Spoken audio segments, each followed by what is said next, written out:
very deep That's question in chat. about to Do happen. trees dream? What was the Typed question in. again? Do trees dream? What? Can trees dream if our eyes aren't real? What? Also, is what the is dream question? real if your teeth fall out before you wake up? Only when I forget my fixidant. Wait, what? Damn, you mean all that teeth cement I put in the Invisalign wasn't enough? Shit. What? If not, I'll just be playing Tower of Fantasy. Otherwise, So I was playing that as well. Whew, man, there's some pros and cons to that game. Let me tell you. Yeah, there's been a lot of mixed reception about it that I've seen so far. I like how it plays better than Genshin Impact because, of course, it's very, very, very, very similar to it. I just don't think I like how the chess system works and how I have to. when we say chess system, do we mean like loot or the fact Yes, there's like two loot. boob sliders? Loot. Okay. Okay. Because I was gonna say I think there should be a thigh slider as well. Where's- If we're where's going the- down this Where are route. they but- showing me the goods, damn it? Oh man. All right. Oh, by the way, the one thing I was going to tangent about, and I was afraid it was going to start a long tangent. Chrome Hounds. I was talking to Chrome Hounds to a friend of mine because they didn't know what Chrome Hounds was.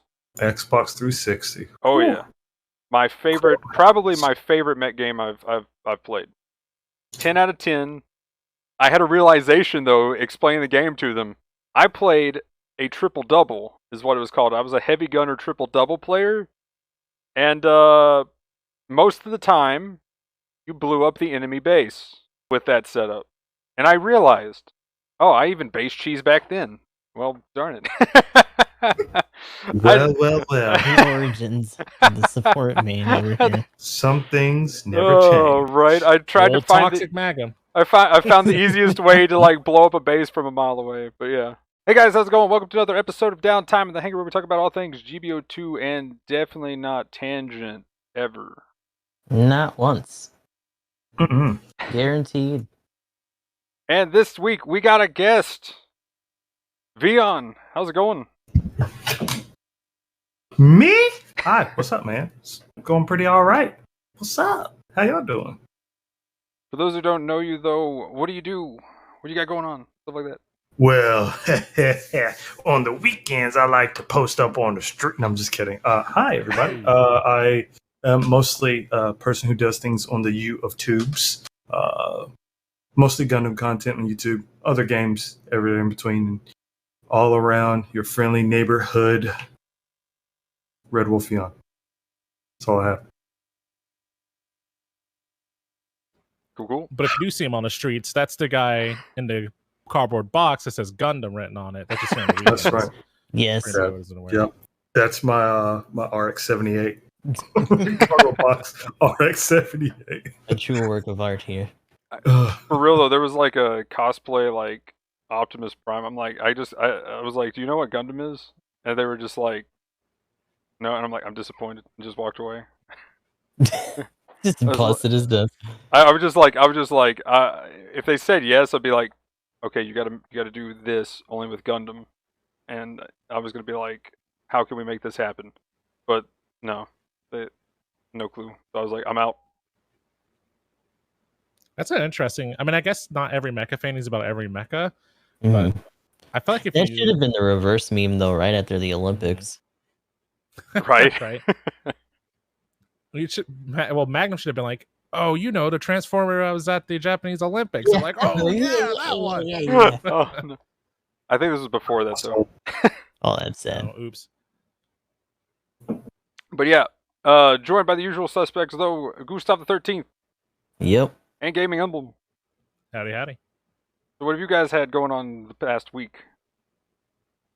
Mostly just trying not to have my wallet fly away from all these banners. But outside of that, just juggling Judgment and Champions of the Continent for Octopath Traveler. We were just talking about that a little while ago. And keeping up with GBO2 things. I've had a couple lapses just because I was just kind of crashing after work.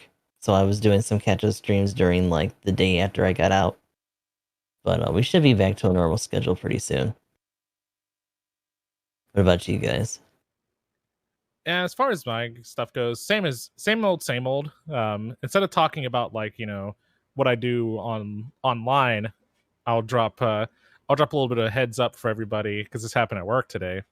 We had somebody that had $35,000 put into their bank account in error 2 years ago. Oh. And the bank finally found out, so we took it out of their bank account, and now they're like wigging out because they owe the bank $35,000. Yeah. And we're working on that stuff. It wasn't involving us. We just heard about it, but just the words up to everybody out there: if you ever see $35,000 or more or any amount that you're not familiar with in your bank account, don't just go and fucking spend it. go talk to your bank and find out what's going on, because they will take that shit back. That's my financial know-how sharing for everybody watching today, because don't do that. Or Financial advice with GamingEmblem. or lawyer up. There you go. Yeah, If you're gonna and that spend it, makes be it a number smart. you might as well use it on it. To save some of it for your lawyer.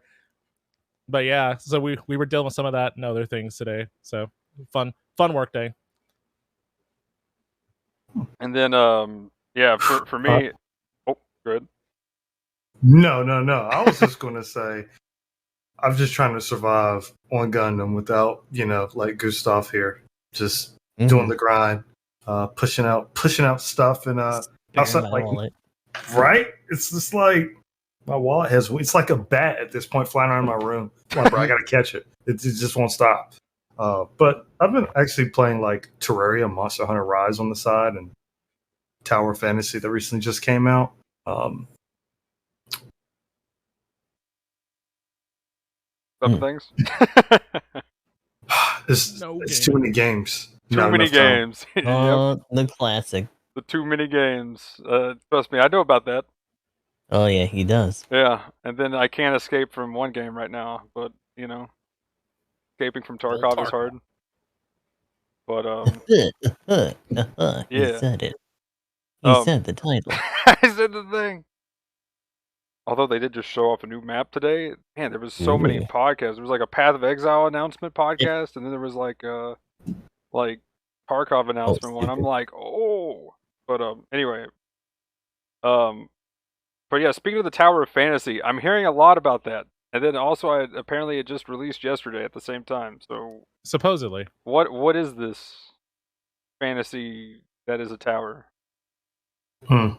It's not Genshin Impact, I'll tell you that. That's what I've been hearing. It's pretty much a free-to-play open-world MMORPG. Extremely similar to Genshin Impact, but for the first thing, biggest difference I saw, while you're running around, you can see other players run around and you share the same server and stuff. So it's like there's set servers you join, like an MMO, and you run around, you do missions.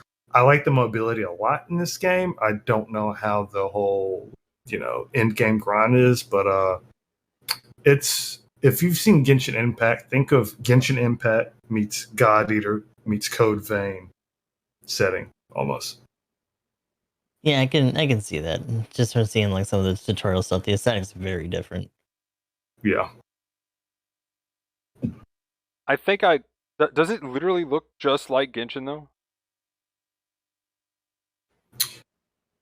I mean, in terms of some of the colors and stuff, like a little bit. There's also been supposedly some buzzing about that online. Some people are saying that there might be a little bit too close for actual reasons. And there's a lot of back and forth about that game right now, since it's just kind of the fresh topic to talk about. But we'll see how that all like congeals together later on in the week, maybe even over the weekend. Yeah, it kind of looks like Sonic Boom to me. Yeah, it's definitely pretty popular. I mean, I'll play that game. It looks like Sonic Boom to me. I don't know. Sonic Boom. What I saw, and maybe somebody just took the character and put that in there with the UI, but I saw like a screenshot of them like standing on grass with trees or whatever, and then there was a mountain like in the distance, and it looked, it looked like something completely different. The little like mountain or hill or whatever that they had, and then, but the grass and the tree right next to them literally just looked like I was looking at a Genshin like area, and I was like, man, this looks exactly like Genshin. Who's that new character? Is that a new character? I It's like, this guess is a banner I missed. they have a bow. Okay, cool. A new character, I guess, came out, and then I'm like looking. I'm like, wait, what's with the UI? UI looks like Genshin, but not. And there's like a mini map or something, and I was like, is this that new game? And then I was like, well, oh, my name just got called. Time to go to my doctor's appointment. I promise Yep, you that's guys right. that this is a Gundam podcast. Oh yeah, yeah. Absolutely. Absolutely. My title. The tangent part. Yeah. never Downtime happens. in the Tower of Fantasy. Here we go. Vision Okay, mailed. we We'll go. get him next time on the tangent part, apparently. Downtime in the tower. Downtime in the Tower. Hey. But yeah. Other stuff and things for me. Pretty much. Doctor appointments. Lots of those. More next week. Hopefully things end up well, and I just hope that whatever the problem is, it's got the easiest solution. That's all I'm saying. Other than that, just been trying to fix things, like get the fridge situation sorted out, and we're just playing Gundam and Tarkov pretty much. Path of Exile looks cool. Gonna check that out. Maybe some multiverses. Been looking at some of those multiverses. I already played a little bit of that. I had to try that a little bit. So, if any of you want to play, like, yeah, let me know, guys. Multiverse is pretty hype. I don't know if you've tried it yet, but I haven't installed the game yet or looked at it. yeah, it's free to play. So yeah, there we go. That's what got me in it. If you don't have a Switch and you like Smash, then there you go. That's that's it. Like it's the free, not Smash Brothers, pretty much.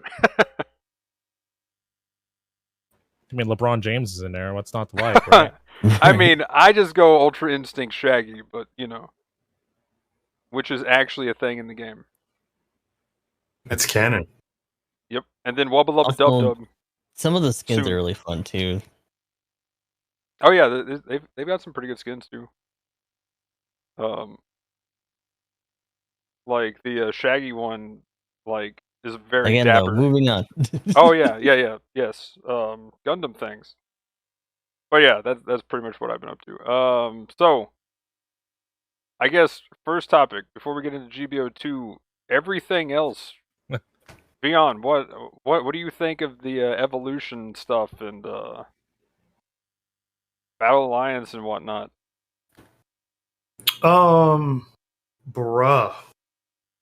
I think it's dope. Hey, Mercury. So, looking like where we're at today and later this month with Gundam Evolution, Battle Alliance, all that stuff, it's awesome because most of us here and in the chat knows in order to play Gundam games, even 5 years ago, 3 years ago, you would have to have a Japanese or an Asian account to download and play these games. And I'll be like this with my phone with Google Translate on certain parts, you know what I'm saying? So like the struggle was there.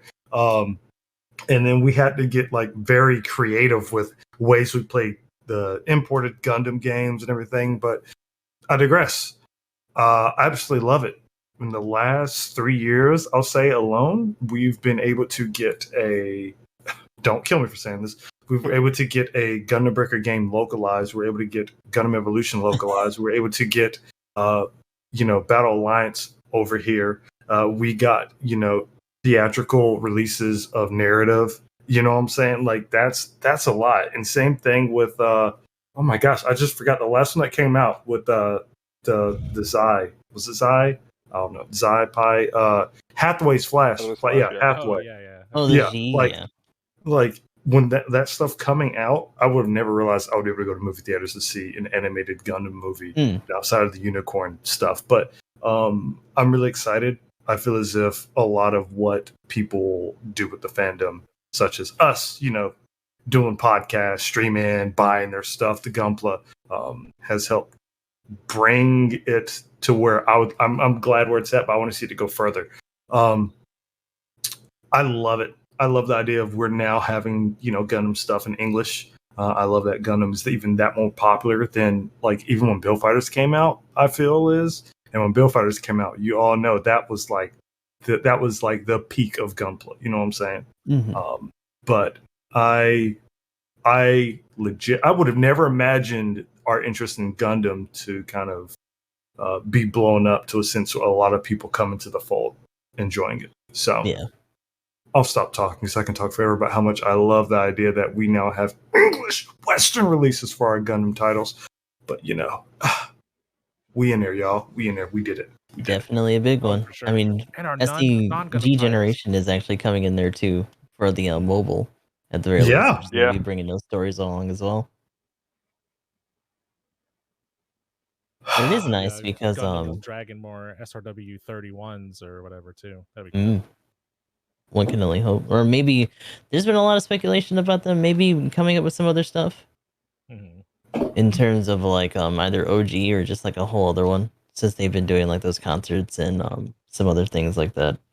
I know you guys probably saw news about the Gundam Metaverse or whatever. I need that to be like, I need it to hit and I need it to come out nice and solid so I can spend the rest of my Gundam time in there and just like take all this to the next level. I need that to be like finalized. Yeah. Well, fingers crossed. Until then, just give me Gundam Breaker 4. All right, that's what I need. That's what I need. You'll get New Breaker 2 and be happy. Oh no! Get out of here! Oh, Get no. out of here! All right, guys. No. And while we're at it, we're gonna get a Versus 2 up in here, right? Just to follow up on Mbon. You know what? I actually enjoyed Versus. And I've played all the console Versus games. I enjoyed Versus because I felt like that gave the chance for a lot of new players to come into this series and kind of learn the new mechanics along with older players. But I feel as if a lot of older players were like, no, we don't like this style. You know what I'm saying? Which some of it I get. Because I'm not one to care for like heavy assist oriented game. But I like the dive boost. I liked it. I loved it. I love that canceling element to the game. A lot of people didn't, but again, that's just me. Don't hate me. But if you're trying to beef, see me on MB I got you. All right, I got you. Oh, the gauntlet has been draped. Yeah, I haven't played in like forever, so I'm just disclaimer. Okay, yeah, we'll fight. Challenge accepted. Let me grab a gauntlet. Hang on. Yeah. Oh, wow, Magnum's throwing the gauntlet. Here we go. I'm throwing the gauntlet right here. I played Maxi Boost on before Gundam Versus came out, or whichever was on the PS3 before that one. And when the Gundam Versus came out, like maybe it's because I'm a casual, I was like, "Oh, sweet, another Gundam Versus game. It's got a Western release. Let's go!" Right? Yeah, like that was like so. It was so hyped because that was one of the first Western releases we've had, and it sucked because how some of the reception to that game got. I was like, y'all can't be doing this, bro. Like, y'all need to love this game so we can get this more. Because the problem with Extreme Versus right now, and I use the term problem lightly, because it's a very arcade-oriented game in Japan. So no matter what, even if we get it localized on console, we're going to be like 2 to 3 versions behind the current Extreme game. Like they'll I don't cross boost for now. Yeah. I'll never expect them to be aligned with the console releases, because they make all their money in arcades in Japan, and they're gonna do it in a very like depressing and kind of dark angle. Your best chance for that would have been for the arcade industry there to have crashed over COVID, but it survived. And in fact, there's been a lot of like other videos of people playing through like earthquakes and stuff. So like. There's definitely a strong demand for Extreme Versus, and those cabinets have definitely been kicked around, but they're still being played.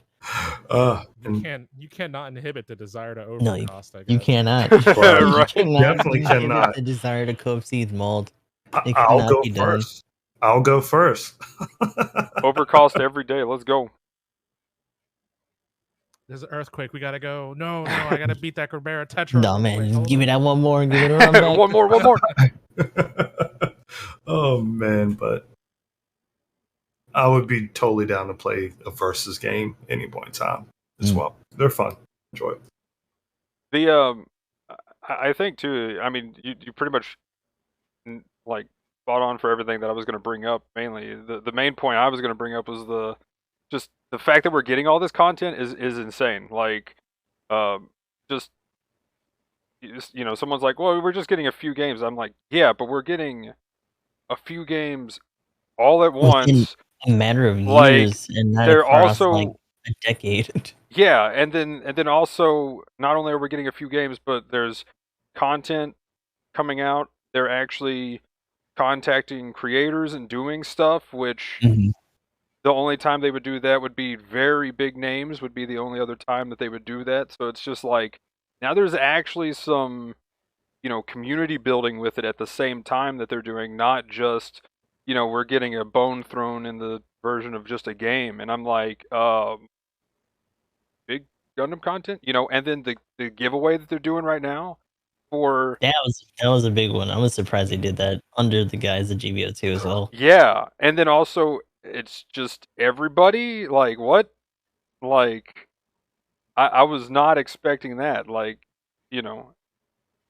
because at first when I was like, oh, cool, they're doing some giveaway for whatever, probably some Japanese thing or whatever, and then I looked at it, I double taked and looked at it again. I was like, wait, I can enter this. Yeah. Yeah, need Madam, there was no Not just vacuum the giveaway. Dyson So lottery. definitely Yeah, yeah, Dyson. definitely a Yeah. last string giveaway. Yeah, there was no vacuum in it. It's not a running joke because of all the lottos in the JQ version. It's so wild because, like you guys said, for the longest time, following like the Japan, playing Japanese games, you usually follow a Japanese account and you're like, oh, there's a contest. Oh, these are so cool. Japanese residents only. Yeah. And for this to be like one of the first bigger things is dope. Also, I want to go back real quick, which you spoke on Magnum. Yeah, because we seldom got like maybe one or two Gundam games each gaming generation. We had PlayStation 2, we had a couple, right? In English. Mm. And then like on PlayStation 3, I think we had Journey to Jaburo or whatever. Like we seldom would get like one Gundam game per generation of console in English. And it'll be like a single player experience that wouldn't last like that. But back then we all had the PlayStation 2. I ain't gonna front. I definitely had the imported purchase of Zab versus Federation on PlayStation 2, and that little black card that you take the faceplate of your console and you pull it out and put it back in just to play Japanese games. And I love that. That and this is a stretch. If you guys ever played any of the Ace games, hands down, So probably my absolute favorite crossover mech games. I've never felt that way about a crossover game. It's just so epic, bro. It's so good. Yeah, my favorite Ace game is Dark Souls 2, so I feel you there. Oh yeah, yeah. Okay, cool. Episode R is pretty sweet. That was like my intro to the series.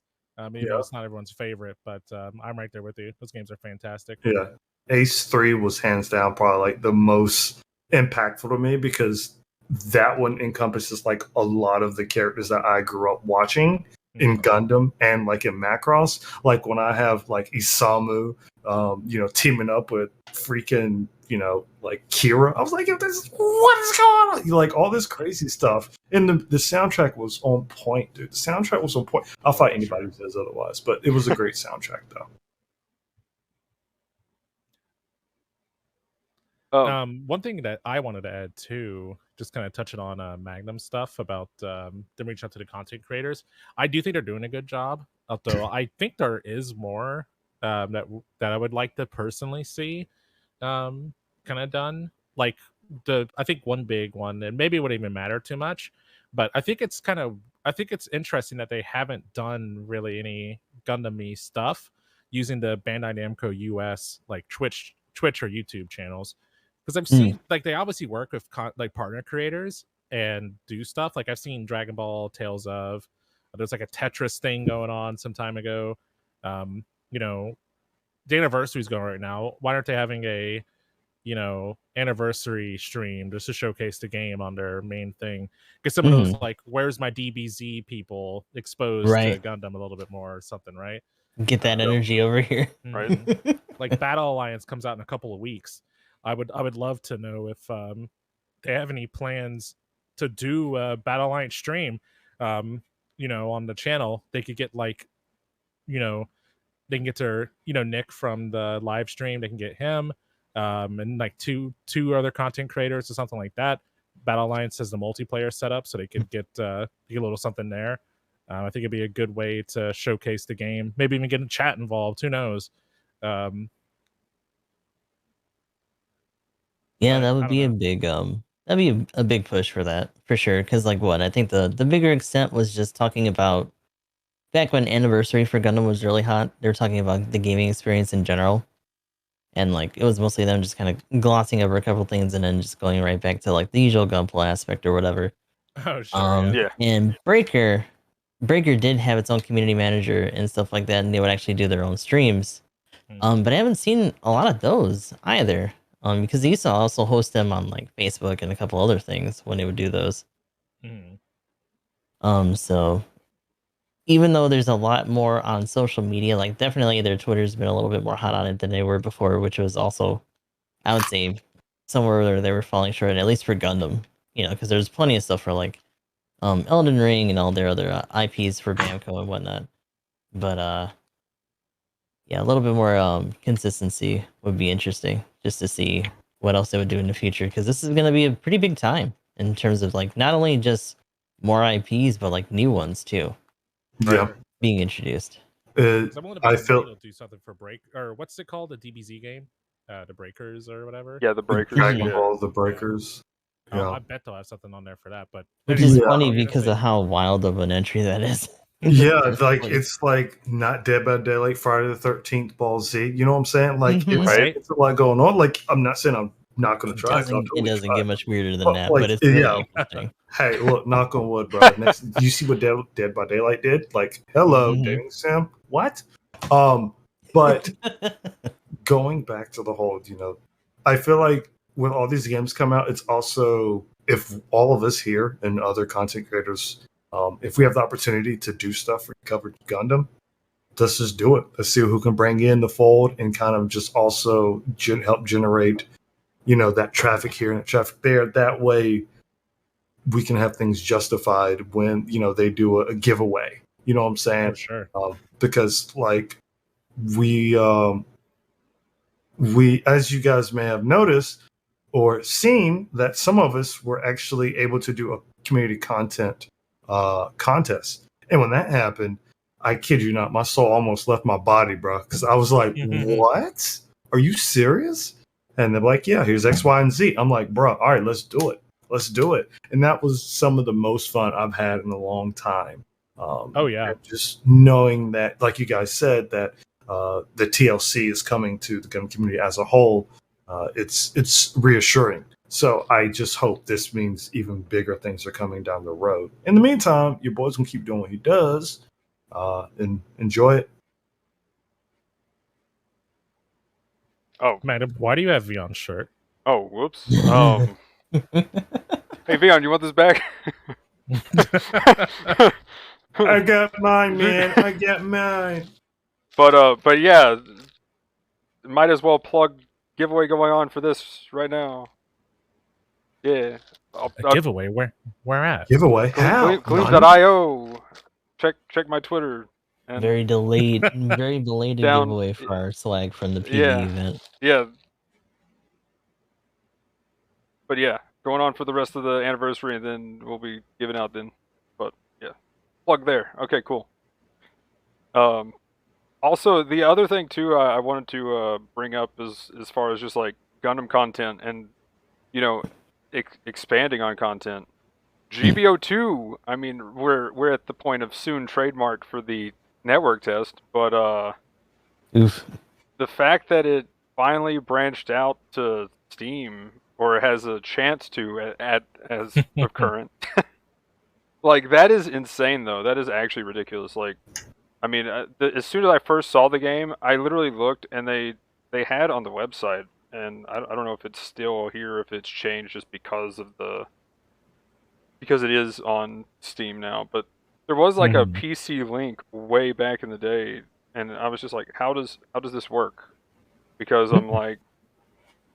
I'm seeing like some way to click on a PC thing, but it only takes me to PlayStation stuff, and yeah. But But finally, the dream has been realized that we can actually play it on PC, which is pretty hype. And Well, no. We just complain about it on Twitter, asking if it's come out yet. That's the Oh. PC experience right now. Yeah, sorry. But I mean, Yeah, just that's where our Dragon Ball energy is coming from. It's just people asking about the PC release all the time. yeah, right. Not only on Twitter, but also on every stream. Okay, well, the dream's not realized yet, but hopefully soon trademarked. The dream will be realized. Yeah, the PC experience is trolling Twitter posts about GBO and failed to save retry is the other big one. Oh no. Yeah. Oof. Yeah, the failed to save thing was a big oof. But I will say, trying it out with mouse and keyboard though, still, I can't wait. I want it. I can aim. I can finally aim. Yeah, it'll be cool. Once PC gets the kinks worked out, it'll definitely be good for the the health of the series for sure. It wasn't that long ago that we didn't think that we'd ever even get like official like English translations, let alone a whole client, and then even after that we got a whole English sub for the voices, so it's definitely come a ways. Yeah, Vion, Come a ways, but in a very quick sequence as well. Right. That's only over a matter of like 4 years, and like most of the English stuff happened within like the first 2 to 3. So yeah, again, that's back to the first part of the conversation. It's the crazy part. It's just been expanding pretty quick. As long as this just keeps snowballing and just more. I need more. But More. But yeah, Vion, did you what was your experience with the PC test? The experience was installing it, getting to the menu screen, and not being able to play it, unfortunately.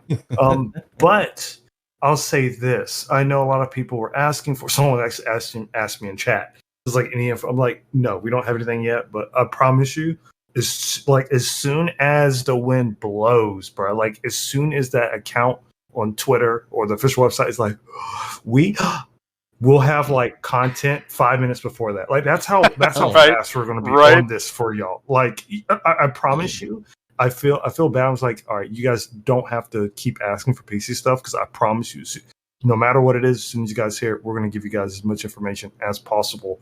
Maybe on Twitter, 100%. Twitch. it is really funny. 'Cause, like even banners for GBO2 are like that.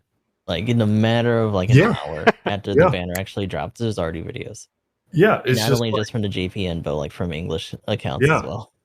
Hashtag stay up to like 1 a.m. because we love it. That's what I do. Like when daylight saving time come around, like dude, legit. Like now it comes to like at 1 a.m. So I'll be like, okay, cool. Let me prep everything. 'Cause I have templates and everything ready for like my thumbnail, whatever it is, and then like my descriptions and all this stuff. I was like, okay, cool. What do we got? And I'm like, okay, cool. So if you haven't realized, sorry, I digress again. If you don't realize when I'm doing these videos, update videos, I'm doing them like live and recording and typing my document at the same time so people could like get that, that natural response. But going back to the PC, I think it's an important time for people to also remember there's a lot of new people looking to this game. So we should kind of prepare them for what they're getting into. They think it's going to be one way, but I guarantee you it's not. They're going to see like, man, I could do this. I could do that. I'm like, bro, let me tell you something. This game, you can't change your mouse cursor speed and do all this stuff. Even on PC, if so, the game will be busted. You know what I'm saying? So there's going to be a lot of like learning to do, and people are going to have to start with the fundamentals. So, hey, leave it to people who've been playing this game for years, right? To kind of not only tell you how to play, but teach you, some X, Y, and Z kind of things. It's very much a PC client and not a PC game, is what that's going to end up being. Sure. Yes. Also, too, for the feel, if anybody kind of wants to get some kind of feel, a good mech game that is very close to it is MechWarrior 5 is one I played recently. Same kind of, because it's technically kind of like a joystick that is a virtual joystick is what they're going with, essentially. So, and it's very sensitive to wherever your mouse is going. It's just instant in that direction. but it's still at a speed, and it's whatever your turn speed is. So like, you know, if you're using like a heavy Atlas, then you know you're pretty much a support for Mech Warrior players. So that's something that's kind of, if you have anything, if you have it, that's where you can kind of get some practice. But yeah, that's been the closest thing that I've played that what it felt like. Mm. But again, you got a mouse, so way better than the little joystick on a PlayStation controller that I feel like I'm gonna break. It's mad. How dare you? Oh yeah, Blasphemy. no, dude. It's not so much about the mouse than it is just figuring out everything else about how the I controls are. I can break this thing. I can just squeeze this to death. This small little controller. I will say the PS5 controllers have been a little rough. Like I'm already in need of another one, and I've already been like through the first one, and then this is my second one. That's you can't throw your controller. You can't man. throw the controller. This It's is me not a playing boomerang. Yakuza games on top of playing GBO2 games. Like there's a lot of props and bullshit going on here. So does that mean there's like rage going on, or just No, like just intense inputs. intense? All right, that's fair. Okay, is it Definitely there. Aoshi I think intense? Tales of Arise ruined my R2 button. Yeah. So. And then fucking was it Fist of the North Star had me literally shaking and like flinging this thing around for the bartender stuff, which Right. is ridiculous. I need to play that. By the way, I think I got That was a fun game. I like that. I will say though, I've repaired this thing I don't know how many times, so hopefully I can do the same with the PS5 if I ever get one. But yeah, the amount of times that thing's been taken apart, put back together has been too many. But sometimes I can't crouch actually in game. Like if I go to capture a point, my suit just steps to the real? left. Yeah, my suit just kind of takes a step to the left if I hit the L2. It's actually kind of funny. I don't know what causes it. Some kind of short between the like actual stick and the trigger.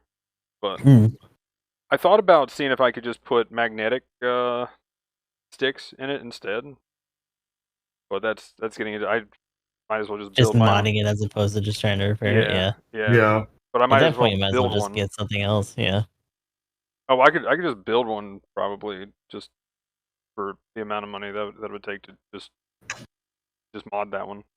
So, because I used to have like a custom setup for some Xbox stuff. But yeah, I gotta have tension on the stick because Agent like I'm gonna break magnetic coating, bro. magnetic coating. Speaking of tension, I had a lot of tension when I was getting chased by a werewolf the other day. Is there something in GBO2 that can defeat that? Oh god. A werewolf? How about that? Perhaps I a have a silver particular bullet. weakness. Oh, Oh, well, Isn't that the suit that came out this week? Wow, it is, isn't it? How about that? Well, yeah. wonders never cease. The tinfoil hat survives for another day. I will say the tinfoil hat. We won. We did it.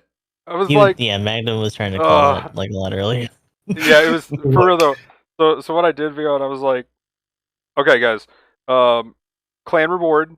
So if you participate, you get the silver. Silver being the color of this thing is a sign. Next week we're getting the silver bullet. Done. Tinfoil hat. Connect to the dots. Good job. Good job. Big brain energy here.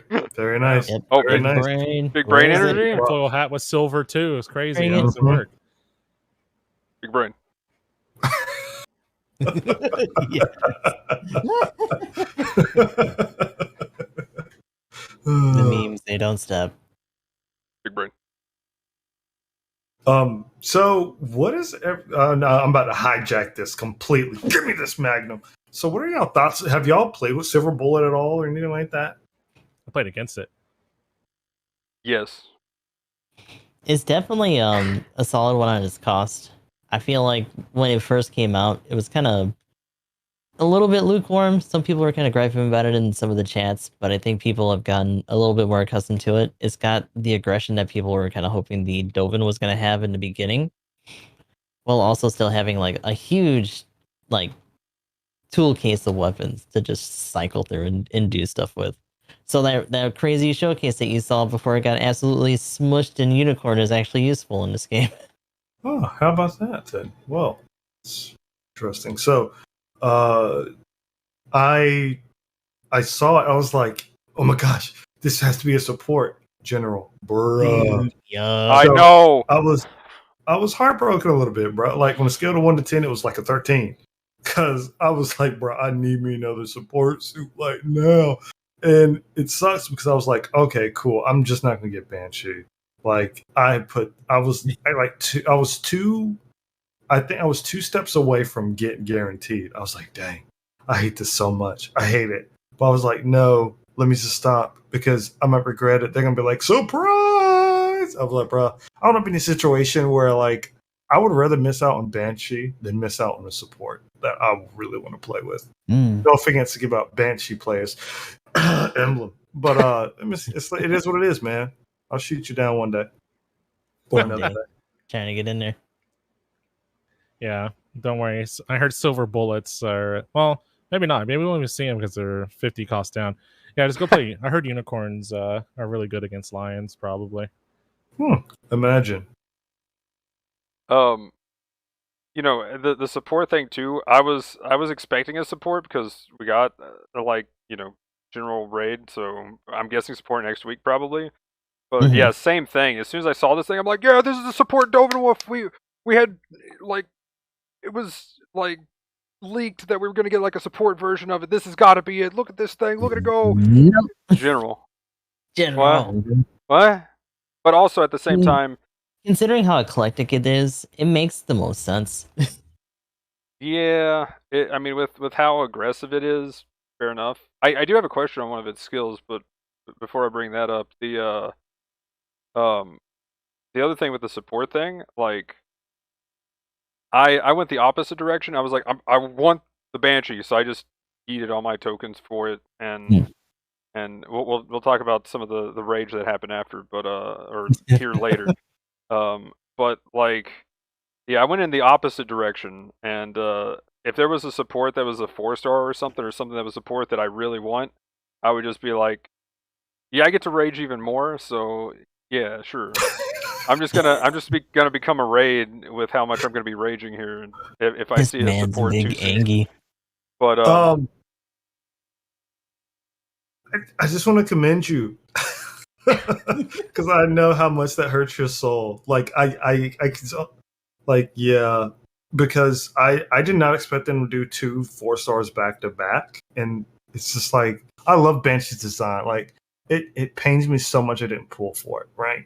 Mm. But I was like, that's the only 4-star I don't have, and it's going to bug the hell out of me. well, and then like, well, I started saving when the Kshatriya came out, so I was already saving. Mhm. That's the, I wouldn't have got the Kshatriya if I wasn't already saving for Anniversary, because I assumed where they did either they were going to go crazier, but that's literally what the Sinanju and Kshatriya was. But Right. so if they actually had another 4-star, like even next week, if they have another 4-star, I'm gonna like be like, bruh, what? Like, come on, I will go back into rage mode. But like, if they didn't do 2, I would have been surprised because they did the new and the Suzabi. So I was expecting at least 2 right out the gate. Same thing that they did last year. So so I was like, okay, we got to start saving 4 months in advance. Come on, let's go. So like, thank goodness I started. Otherwise, I would have missed the bell pepper, and that would have been, yeah, Devastating. I'm sure. it almost was already. He lost his mind when it actually dropped, so like Yeah. yeah, it would have been rough for him. But as far as the silver bullet though, skills wise, it's got an offense system. If you're using the lock on beam saber thing, does it activate offense system? Mm. That's my question. I didn't think of that till like today, but like this morning when I hit record, I was like, oh no, we should have tested that. Crap. What's the classification for the weapon? If it's considered a melee, I don't see why It's not. technically a melee, so does that mean you get offense system while you're locking on? And then does it actually, like, is it while it's flying out and hitting somebody, you've got offense system, or is it while you're actually just even using it trying to lock on, you have offense system? I would say since offense systems while you're attacking, I would imagine while it's out. Since like, just using like the Galaxy skill, right? You get the defense while you're equipped with the weapon, and it works for the anchors as well. I would imagine offense system would want the attack to be actively doing its thing, cutting them deep or whatever, I would think. But we'd have to try it, I guess. Because my thing is, there's maneuver armor, which you would be using anyway, so it doesn't matter if you got offense system, because you're boosting toward them anyway, because it's pretty much what I've been seeing. The combo is you lock on with that and you just boost immediately as it's thrown out, and you just swap to your melee, because as soon as it hits and comes back, you're just immediately into downswing. It's literally just stun, oh, by the way, smack at the same time, because it's just like hit, comes back, and then you just instantly swing. It's actually kind of gross how fast that combo is. So chat's saying it's counted as a beam range weapon. Is it range? Yeah, Ferrari is saying that it might count as a beam weapon. So I was seeing some big damage numbers. Yeah, it says that on the wiki too. But sorry. Okay. Okay. No, I was going to say I would just honestly go by the game. It hides stuff, but if it legit has a range, it's not a melee. Like if it's because you know how some weapons have stuff. Yeah. So if it has a set range, I would consider it a ranged weapon, regardless of how it what other properties it has. Because at that point, it's just like, all right, you can shoot someone who's 250 or lock on 250 rather than just, even like Banshee's sub melee. You know what I'm saying? If that makes sense. That's how I look at it. I mean, it would. The other point of reference we would have would be like the butterfly edge, sea serpent, butterfly edge, or the not even so much that, but the Toadritter stuff for the tri-blades. The tri-blades. Yeah. Don't they also scale blades. off of? Don't they scale off of melee damage? Look at it live. Let's see. Hold on, I'll pull it up. It might just be different though compared to that. They just wanted to go at with a different value. And doesn't the sea serpent scale off of melee as well? Funny enough, Karaz is mentioning that the hands actually electrify, so technically we could have gotten a serpent with this as well. The tri-blade, the incom tri-blades are kind of as ammunition weapons, but the butterfly edges are considered melee, and they have a range listed as well. Oh, those things go for freaking ever. I love it. I love Moon Gundam. I'm trying to bring it up, but somebody sent me a screenshot of he's in the unicorn era. Trying to find it too, but the damage seemed to scale off of the melee modifier rather than the range modifier. For which would be nice, because it's got 2,900 damage, and there was a screenshot of it dealing like almost 4,000. So unless they just happen to have just low ballistic resist. Well, I feel like there's a lot of like numbers that we don't get to see and things we can't play around with, which I kind of wish was specified in the game somewhere. I know that they've mentioned they don't want to like overwhelm people with stuff and numbers. I get that, but for us who wants to like minimize, maximize stuff, look at like things like this is like, yo, what property is this? Or like, how does my my bonus to strength apply to this weapon? Does it apply to this weapon? Yes or no? Like, I think that could be something they could work on as well. Right. Actually, how about this? If there is something, I'll try to test this after this. Then, since we don't have one right now, at this point right here, editing me, put the actual clip of this working. If we do it, there we go. And then if there was nothing, then it didn't happen. But yeah, that's what I'll do. So I'll try to test it here later and see, cool. Or at least by tomorrow I'll test it. Actually, touching back on those valleys and stuff, it's funny because even a couple years ago they did that detail expansion for the UI and stuff. So there's a lot more that we didn't know, and then there's even more that technically we can figure out now because of that dual mode. Oh yeah. So people are figuring out things with that visible stun gauge, And I've actually seen some videos of people actually showcasing stuff like that. So the new suit, the Silver Bullet, at least from what I could tell from the translation, I guess it has a pretty high threshold when it's actually a movement. So it actually takes a good amount of dumpage to get that thing stunned out of its boost, just because of how its defensive skills stack. Yeah, that damage control 3 is just gross. Like, you need pretty much 200% stun to actually stun the thing. It's Like, like that's insane. 190 something or something ridiculous like that. Yeah.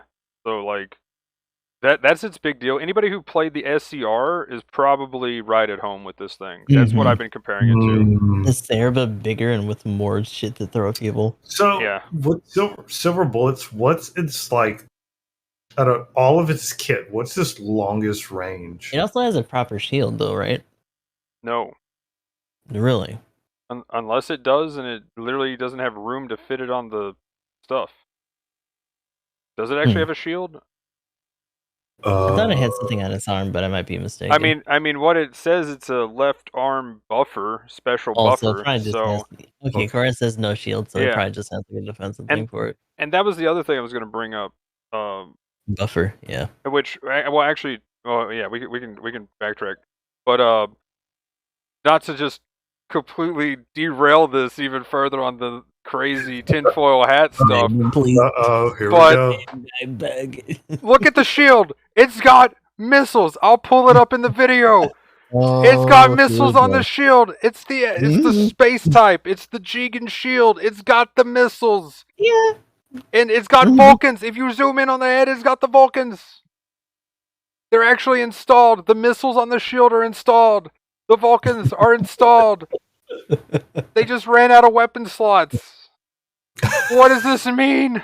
Are we getting more than Actually- 8 weapons soon? Oh, I hope not. I like, as much as I love the idea, we're at a point in time, like, you guys remember we didn't even have shortcuts. We had to use square, triangle, circle, X, and R1 to tap like a madman. Oh yeah, Hurry up, gotta tap this, gotta tap that. And when they added the shortcuts, additional 4 or whatever, I was like, this is awesome. But like, I remember when Toes Ritter came out, I was like, dude, what is going on with my kit? Like,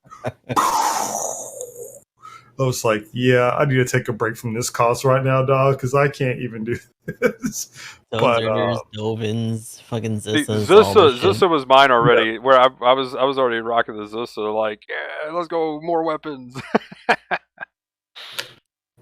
Shout outs to people who still just click R1 instead of select their right weapon, bro. The absurdity, Dude, bro. I was that. I didn't use shortcuts for the We longest need to time. bring them over. If you're doing that at this point in the game, we need to let you know.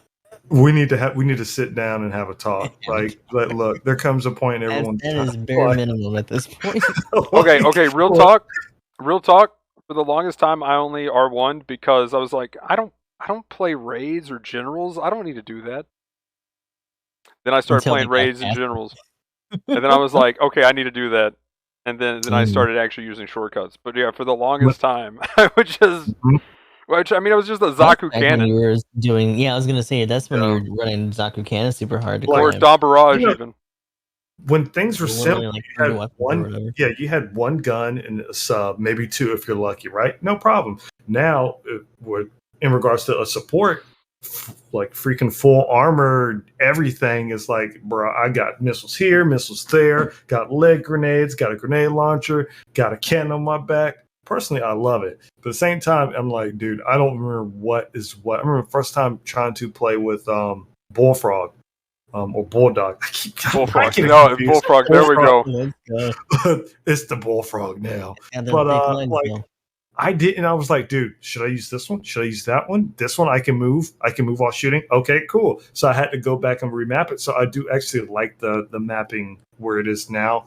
Otherwise, we're going to be doing like the Raptor Claw holding R1 or L1 and like square X circle. You know what I'm saying? So I hope they kind of reevaluate the design with the weapon. Yeah, no button left unused in this game. See, this is how I actually play. I actually play Claw.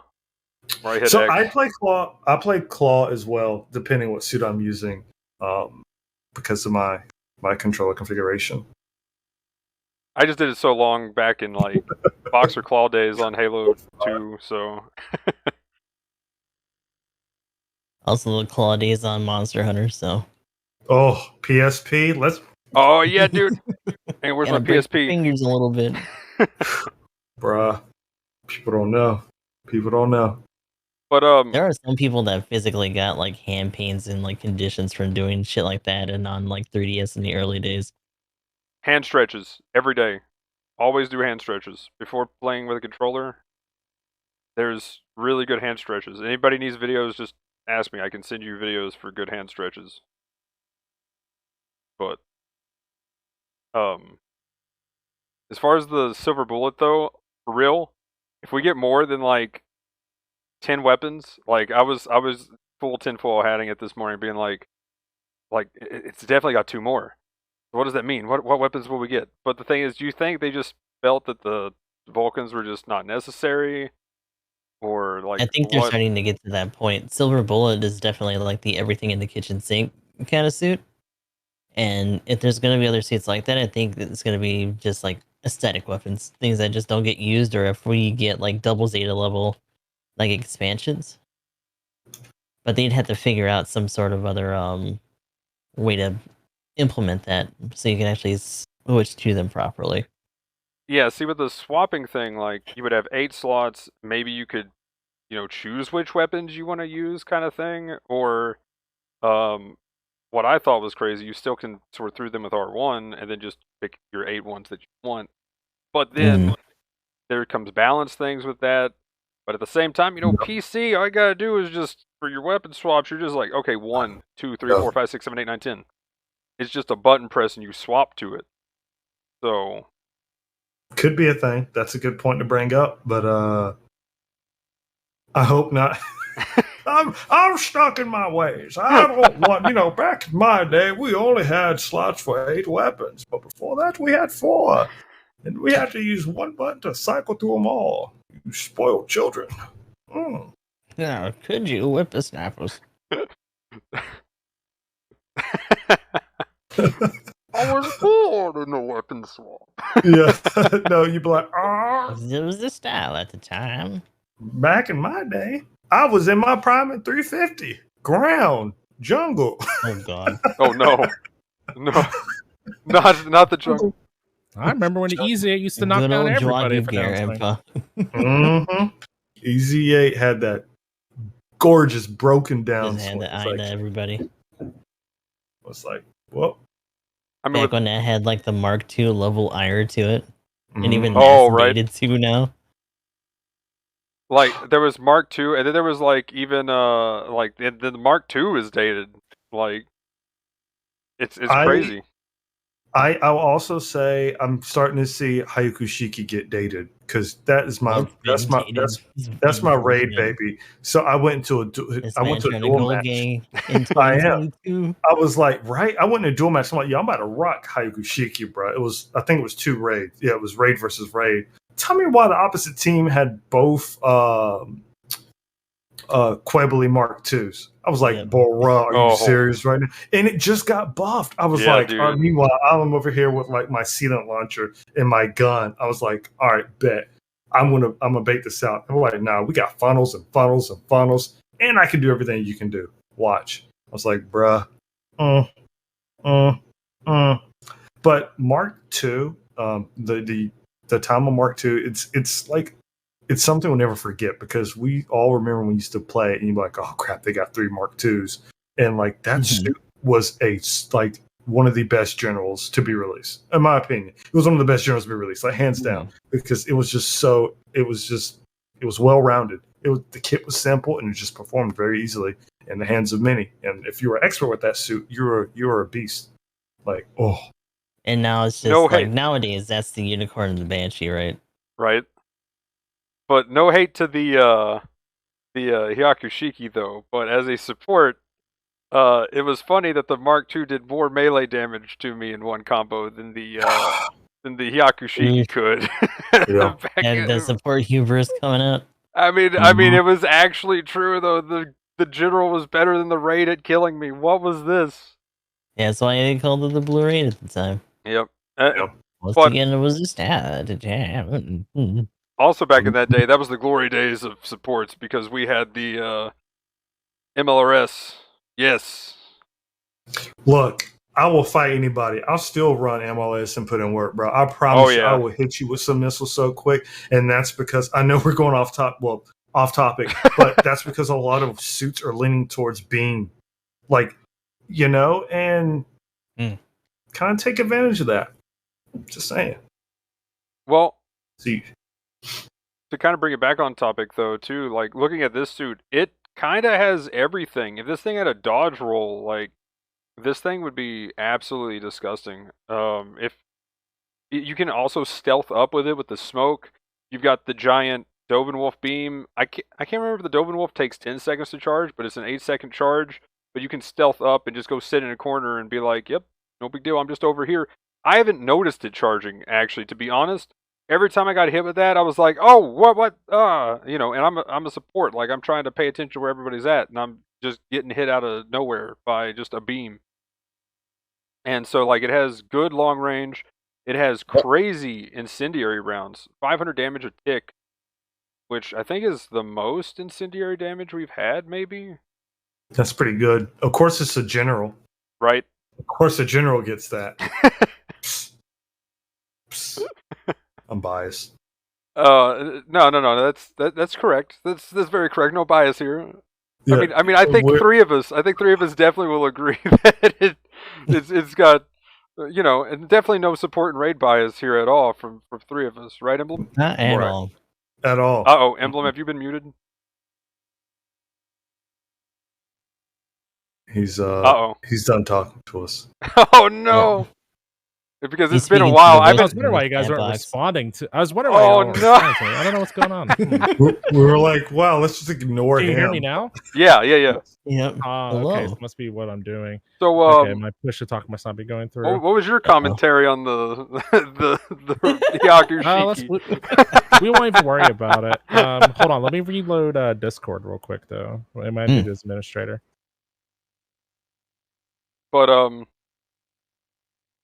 But yeah, whoops. I thought something was up there for a little bit, but I figured I'd bring it back to there somehow. But yeah, the silver bullet. The other thing it has. What are we missing for some of the other weapons? It's the cannon. Oh, apparently in rifle. terms of going back to the Grau for a second, the Grau apparently has the same rounds. Oh, for incendiary, really? Oh, okay, that's big. But then it has the Jigen beam rifle, and it has the incoms. Does the incoms actually stun like the Dovins does? Because I know they actually hit 3 times, but I couldn't tell if they were actually stunning anybody or not. Like, if they have good stagger buildup, then that's... I mean, it's got a solid kit all the way around. And then since it's got big melee damage, like, that's what's kind of interesting to me. Like, that Beam Saber incom has a ton of damage. Like, it looks like it scales like a melee as far as just how much damage it has on it. But, I mean, if it's ranged, that's kind of interesting. Because it's pretty much the same damage as like a Masala claw, if you just smack somebody with a claw, pretty much. There we go, he's back. Welcome back, sir. Oh, I'm not hearing him. Oh, there we go. There we go. There No, I heard you. How about now? Yeah. Yeah. Okay. All right. I don't know what was going on there. Okay. Well, I know what was going on there. Heckin' other stuff. But all right. Sorry. I missed the entire conversation up until I rejoined. So I'm back now, though. I was just going through the weapons and the different things that it had that actually it has and not that's on it that's just for show. So what are the incom stagger buildup? I'm guessing you have the wiki pulled up? I do have the wiki pulled up. Hold on a second. Let's see. Also, Gustav, I was muted so nobody heard me, but when Gustav made that comment about the Yakushiki being out of meta, yeah, I was pretty much echoing that as well. Well, you had to suffer through there for a while. Hell yeah. 700. Oh yeah, that was your only 700, right? For a little bit. Or one of his result, I think. Yeah, for a little bit. It was real fun slapping around some news and Sinaji, or not Sinaji's, Sazabis though. I don't think they're cool because they're all Wadate Janai. And tell you what, Had to get Alright, him which the foot a weapon, couple Magnum? times. The Mhm. incom specifically, because everything else pretty much has a stun with it. So Oh, sure. The incoms do not show a stagger value on the wiki right now. I mean, I didn't notice them stunning anybody, so I think they're just a 3-shot like pew, and that's about it. Mm-hmm. So 2 shots fired at the same time, 3x shots, press and hold, lock on, shooting possible, boost movement possible after lock on. Yeah, it doesn't show a stagger value on the incoms. Be nice if they did, but no. Yeah, so I don't know if that just means it doesn't exist. Everything else has a stagger value, but for some reason it doesn't show anything. But yeah, speaking of the 2v2 thing, I did want to mention that I really feel out of place after doing a bunch of duels and then going back to the normal game and not seeing a stagger bar. I'm just like, what? I want the stagger bar, please. There's already been a Yeah, bunch of people spoiled griping that people who've been going hard on the duels have just gotten brain rot when they come back to the normal game. Yeah. Well, I mean, it's one of those things too. It's like if you shoot somebody and you're like, did I hit them with 3 missiles, 4 missiles, or 1 missile? And you're like, did I hit you with all those? Are you about to be stunned? Like, do I just need to hit you with like 1 Vulcan and you're stunned and then I can melee you, or do I have to hit you with like 20? And it just knowing that in the duel thing is just like, okay, now I'll just Vulcan you twice and then I'll just melee you. Boom, done, easy. Instead of swapping and then having, like your ready up bar because you got to go back to your main stun because whatever, and it's like having that information is just priceless. Like it's huge. So I kind of want it now. It's one of those things when they add quality of life, it's very hard to take it back. So I feel as if a couple of things can be here. They could either get, as bad as it sounds, don't hate me. They could either have specific suits with these skills on the battlefield and quick and rate it. Or making that a skill would be interesting.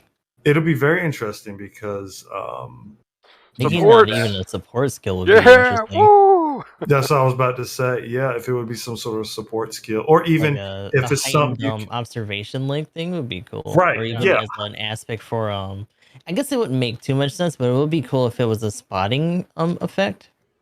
Yeah, make our recon-oriented supports. Try to get in there again, like that would honestly. That would actually, now that you mention that, don't enable them. I gotta go ahead and do no, that's right. No, Emblem. I mean, they should definitely give it to the Isaac because it needs some more garbage to make it. Get out of here, man. Emblem. I am not alone. I am not alone this time, Emblem. I have an Isaac banner. Absolutely not. I love and hate Isaac. I'm already having oh no, hate, what? That's crazy. Whoa, where's the hate? Bishop. Where's the hate? What's the hate? I thought I had a full ally here on this one. No. I got your back 90% of the time, but when I'm forced to raid, I can't stealth around because every time I hear it, I'm like, bruh, are you serious? Okay, see, and there we go. I'll take that hate. I'll take that hate. That's go towards that. I thought you were about to say something bad about it. No, you're talking to the guy who I'm waiting for my support with emergency evasion level 2, melee combo control level 2, force injector, offense system. I want it all, bro. Give me the ultimate support suit. Yeah, you're right. Let's go. I'm just give me another suit worthy of replacing Super and GBO4. It's gonna be a long way off. 04 I think has kind of been very contentious and people talking about it, but Super's been pretty mainstay. Especially when they put that bitch on the ground. they bro, I'm telling you, ever since they did that, people realize the power of having that range with some of these maps. It's like, bro, people get ignorant with that fucking rifle. Yeah, I'm like, I have 700 meters. At most, you might get lucky if you have a suit with 500 meters. You're not touching me before I touch you twice. The funny thing is that people have been doing that on some of the bigger maps, and especially Supply Depot. One of the first things people started to do was on the far end near the bases, and where you can just kind of mountain goat your way up on certain edges. They were getting up on there, and just chilling with their rifle. And then other people realize, oh, other suits kind of have similar reach, even with or without charging, or even with ballistic like rifles and shit. So they started doing that with that too on other maps. Yeah. So like there's been a little bit of a return of like extreme range play, but there's not a lot of suits that can do it quite the way the Super can. So it's not as crazy as it could be. Then just the missile barf that it just does. You just the follow-ups delete absurd. people with those. Like And those missiles bases. are crazy. Yeah. Oh yeah, It's base dope. cheese. It's not going away as much as sometimes I feel like some people are like, oh god, it's another Super. Not even dreading it, but just like, oh god, there's another one on our team. Where's he gonna be? Oh, What's he even trying to do? Like, fuck. Yeah, it's I don't know. I've last time I played Super in GBO4, I was playing around with the Rated in Space, and I was just like, I love these suits. I'm just over here chilling, got a martini in my hand, a gun in the other. I'm like, hey, I bet you won't do it. I bet you won't do it. But I just again, I go back to the point. Those suits are, as bad as it sounds, I think those suits are only as strong as they are because of the range on their primaries. Because if they were nerfed to like 400, rest in fucking peace, dude. Yeah, There's no difference between that and anything else at that yeah. cost. At that point, I would run the heavy stagger. The heavy stagger only does so much. It is really useful, and the output on the missiles is still gross. Like there are some people that run it really aggressively, as like a very outside along, almost like mid. So, but yeah, the strength really does come from just doing the same shit at extreme range. Super's missiles are really good. A lot of people don't realize you can move while shooting. Yeah. If someone's chasing you, you better boost back and just pop them with missiles until they either flinch, get scared, or die. Simple as that. Like, I love Super's missiles. I love those crazy. missiles. That's the only reason why I play mid range with it, is because of the missiles. Because I can just easily stun somebody, follow up for some free damage, and if they're going to try to just stare me down or just fire back at me, they're taking another probably 2,000 damage just in missiles that are still in the air hitting them. Also, I think Super Gundam is one of the easier suits to get. 97 or 100, like max range strength, I think. Oh yeah.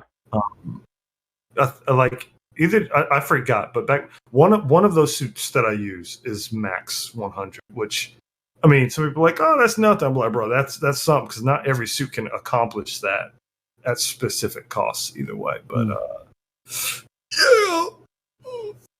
You can actually do some overtune, I think, with it. I think you can maybe get some overtune with it too. I think that's one of the few suits that can do that. Yeah, if you're on at 700, it's level 4, right? Yeah. Yep. Yeah, but the complex expansion, you definitely can run the overtune part for sure. A monster. Speaking of that, I know, like, we were going through stuff. Anniversary. How about that? Oh yeah. Well, here we'll get to the anniversary here in a second. Let's get back to the silver bullet, and we'll I guess anything else with a silver bullet, because we mentioned its skills, mainly the main things: maneuver armor, force injector, damage control 3, no dodge roll. I think that's kind of the big thing. We talked about SER.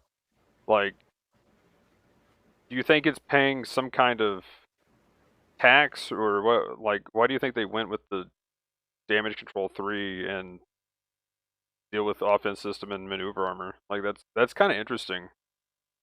I think this is kind of another test bed for Dovin like suits. I mean, literally, that's another template for what this is. So like, that's something that they've had an issue with that suit as well, and just other suits that have like a lot of size to them, I guess, while trying to make sure that they're imposing while not being like completely unpunishable. Yeah, because like I kind of wonder if it was too similar, given the kit, it would just be to the point to where people would just run the silver bullet instead of a support. Well, the funny thing is that people were talking about this early on, calling it like the discount Dovin, just because it was easy to neutral punish. But like maybe not even a half a day later, like on the JPM, people are like, damn, this has like a huge threshold when it's boosting with like the MA and the control and all this other stuff. So It's been pretty split in terms of the opinion, and I feel like it's still really aggressive. And it's kind of what it seems like it's what they wanted the Dovin to be when it first came out, because people were doing those combos, like the barfing down with cumulative and going in for the downswing and then just unloading the rest of their salvo before the iframes came up. And this definitely does that. It's also very funny because that suit is big, but it has this weird Scooty suit like crouch that it does. So it just looks like this big mass that's like hunched over, and then the second it goes in for melee, it just stands up like squirrel bitch. It's a bear. Oh my god! So that suit, it feels it's weird, but you guys will understand. It feels like it's a good replacement for Dovin Wolf, whatever, because somehow they're managing to kind of bring us back to learn different playstyles with like generals and supports and raids while bringing in different suits from different series, right? So like this, I think the Silver Bullet, just from hearing you guys discuss it and these skills, I think this could be a very strong 650 staple for a while. Alternative, like say if you want to, instead of running 2 raids, you run 2 generals and then the 3rd general being the Silver Bullet. You know what I'm saying? Or you could be more comfortable running the suit, running up on somebody with all that stuff. So I personally love when they do this with suits and kind of make them in the outfit a little bit. And as far as like, people saying, people liking it or saying this, like I always give a suit like at least a week and see if I still see it everywhere. For sure. Not because it's pop. Well, actually, I lied. 2 weeks, because the first week you're going to see a suit in its natural cost like all the time, right? Because people want to play and try it. But I love seeing new suits and these like existing costs kind of changing up the meta. And hopefully Silver Bullet will force people to revisit their support choices or even their raid choices. So we'll see. I just got into a 650 match. We don't have a support, and we actually have a Dovin as opposed to the silver. And the other thing is that ultimately we already had a really strong 650 contender. The Rubawu is still in there. A lot of people are still laughing in Rubawu, just in general, because it does have that walk up like stun loop that it can do before it even gets in there with its melee loops as well. But yeah, this is still an imposing suit. Like the enemy team actually has one. At the same time, it also committed to melee and didn't really stick too much, so it lost a lot of its health. I also have a question for Emblem too. One of my comments about the suit when I was recording was like, I think it's playing against it as a raid didn't feel too bad because you can stun it like if it was a support essentially, because it doesn't have the dodge roll. But it also reminds me of raids that I've played that don't have dodge rolls and have to rely on maneuver armor and their maneuver armor level 2 and 3 to actually reduce the stun values. And like, does it feel like you're fighting another raid? Because that's almost like if you're when I was playing it, I was kind of thinking, yeah, this almost feels like I'm fighting a raid with a raid. Yeah, I could see that. I don't know. It's hard for me to say. We only played a couple of games last night, and I've been at work all day, so I don't really have much else besides that. And honestly, like responsible and shit. Yeah, most of my experience from a couple of games last night was just getting blasted off screen by him. So I honestly haven't even noticed, just because I haven't had a chance to dive in there yet. Yeah, I'd be curious if raid players like it. I think Koraz called it pretty well too. It's a good sweeper suit. Because it can have that aggression when it's actually just engaging by itself.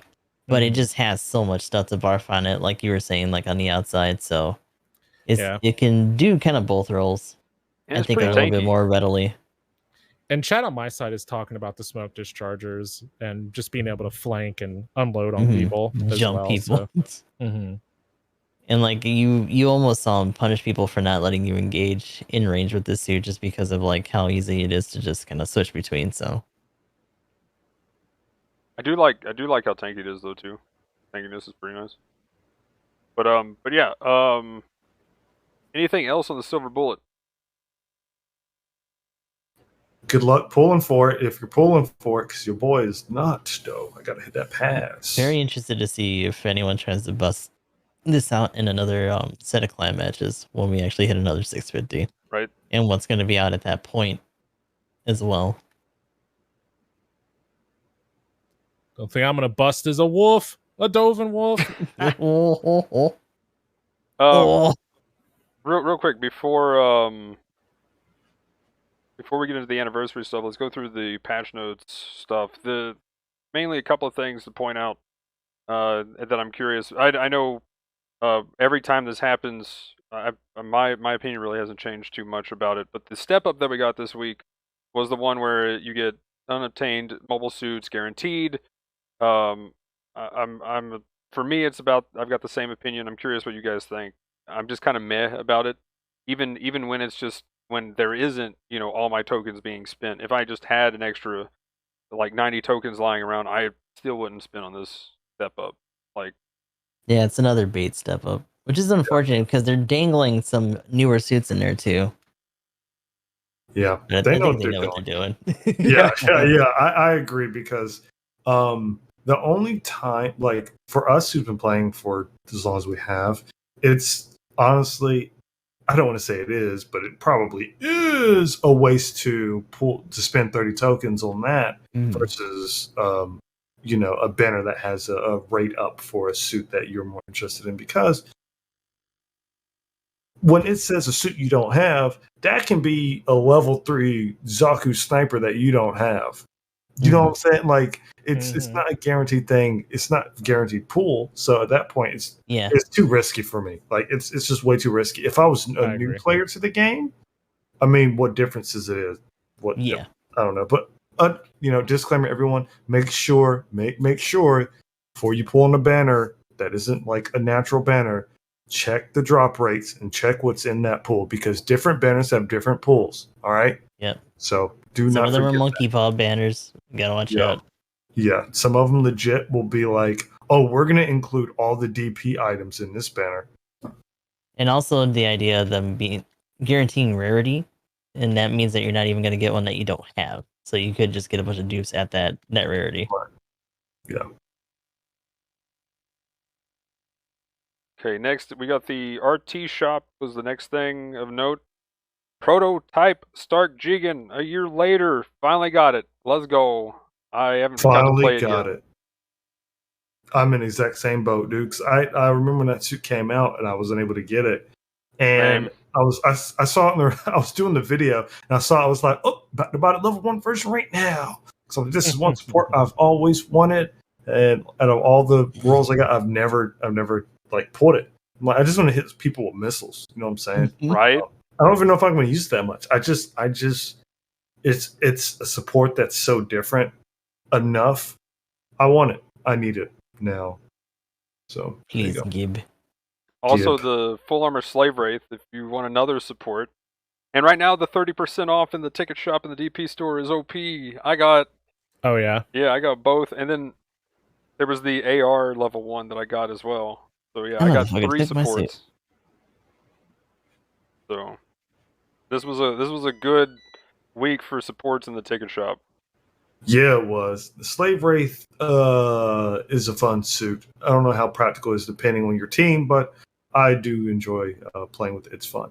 But I think any support that has the crouch stun resist, crouch maneuver armor, whatever you want to call it. I always forget what it's actually called, but yeah, the crouch stun resist is insane in my opinion. Like, that has changed the Zaku 1 sniper.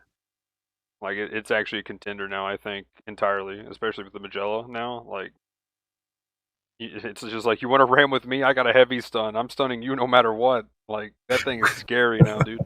I'm gonna take the knee real quick and pop you in yours. Right? And take your legs instead. Mm-hmm. And then I also wanted your opinion on the Zaku Mariner. What do you think of that for clan rank? That's pretty much we've already kind of talked about it, but what have you seen it in the wild, or have you looked at it much? I haven't. Not at all. Did you see the diver? with its enhanced. It mainly has the enhanced sub rock from the diver, and then it just has actually some pretty good build up stun with missiles. And sadly, it has a heat rod that is just a normal stun and not a heavy stun. Yep. They regular gift it It got a without the support extra tax. crazy downswing. What's the cost of this suit? 400. 400, and it's support. I didn't say that. Okay. Yeah. No, I did not. I did not see that. It was one of the things. So it's okay. Like at 400, the supports don't need to be that busted. Otherwise, everyone would run supports and everyone would run away from us. I need to look at its kit somewhere if possible. Yeah, Oh, and I think it sucks it doesn't e-stagger, but at least it gives supports a pretty good response to getting rushed down at the very least. yeah. But overall, it has good stun build up with all of its missiles. Like, it's got a lot of missiles to shoot. So you can build up stun pretty well. You can do a decent amount of damage. Its back missile pack and stuff is really good. So like it's got some good damage. The only thing is it's skill wise, it's just a support, just your typical support. Like there's nothing too crazy it's bringing to the table. So you just barf missiles from the sub rock gun, barf more missiles, and then if something gets close, smack it with a heat rod. And I think it just has the shoulder lean for the downswing. But yeah, overall pretty solid though for supports.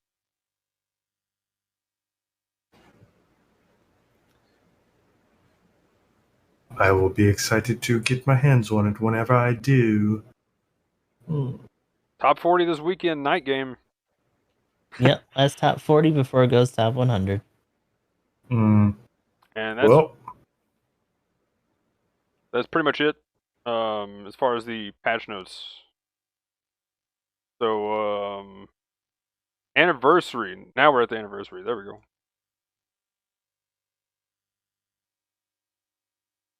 I was saying earlier, the only reason I was talking about anniversary because we were talking about, parts and stuff. And I thought about anniversary, we usually have these step ups with, custom parts. And I wanted to know how you guys felt about, the 7th step having a custom part, which essentially, depending on what it is, could be kind of busted or not. Like, what are your thoughts on that? Well, I mean, this is also kind of like the 4-star talk here in a second. It's if it's not too crazy, like if you do the math, then if you can get close enough to where it's not going to make or break your game, fair enough. But when it gets like this learning computer is probably, or educational computer or whatever it was, is like probably the closest thing to being a fully broken part.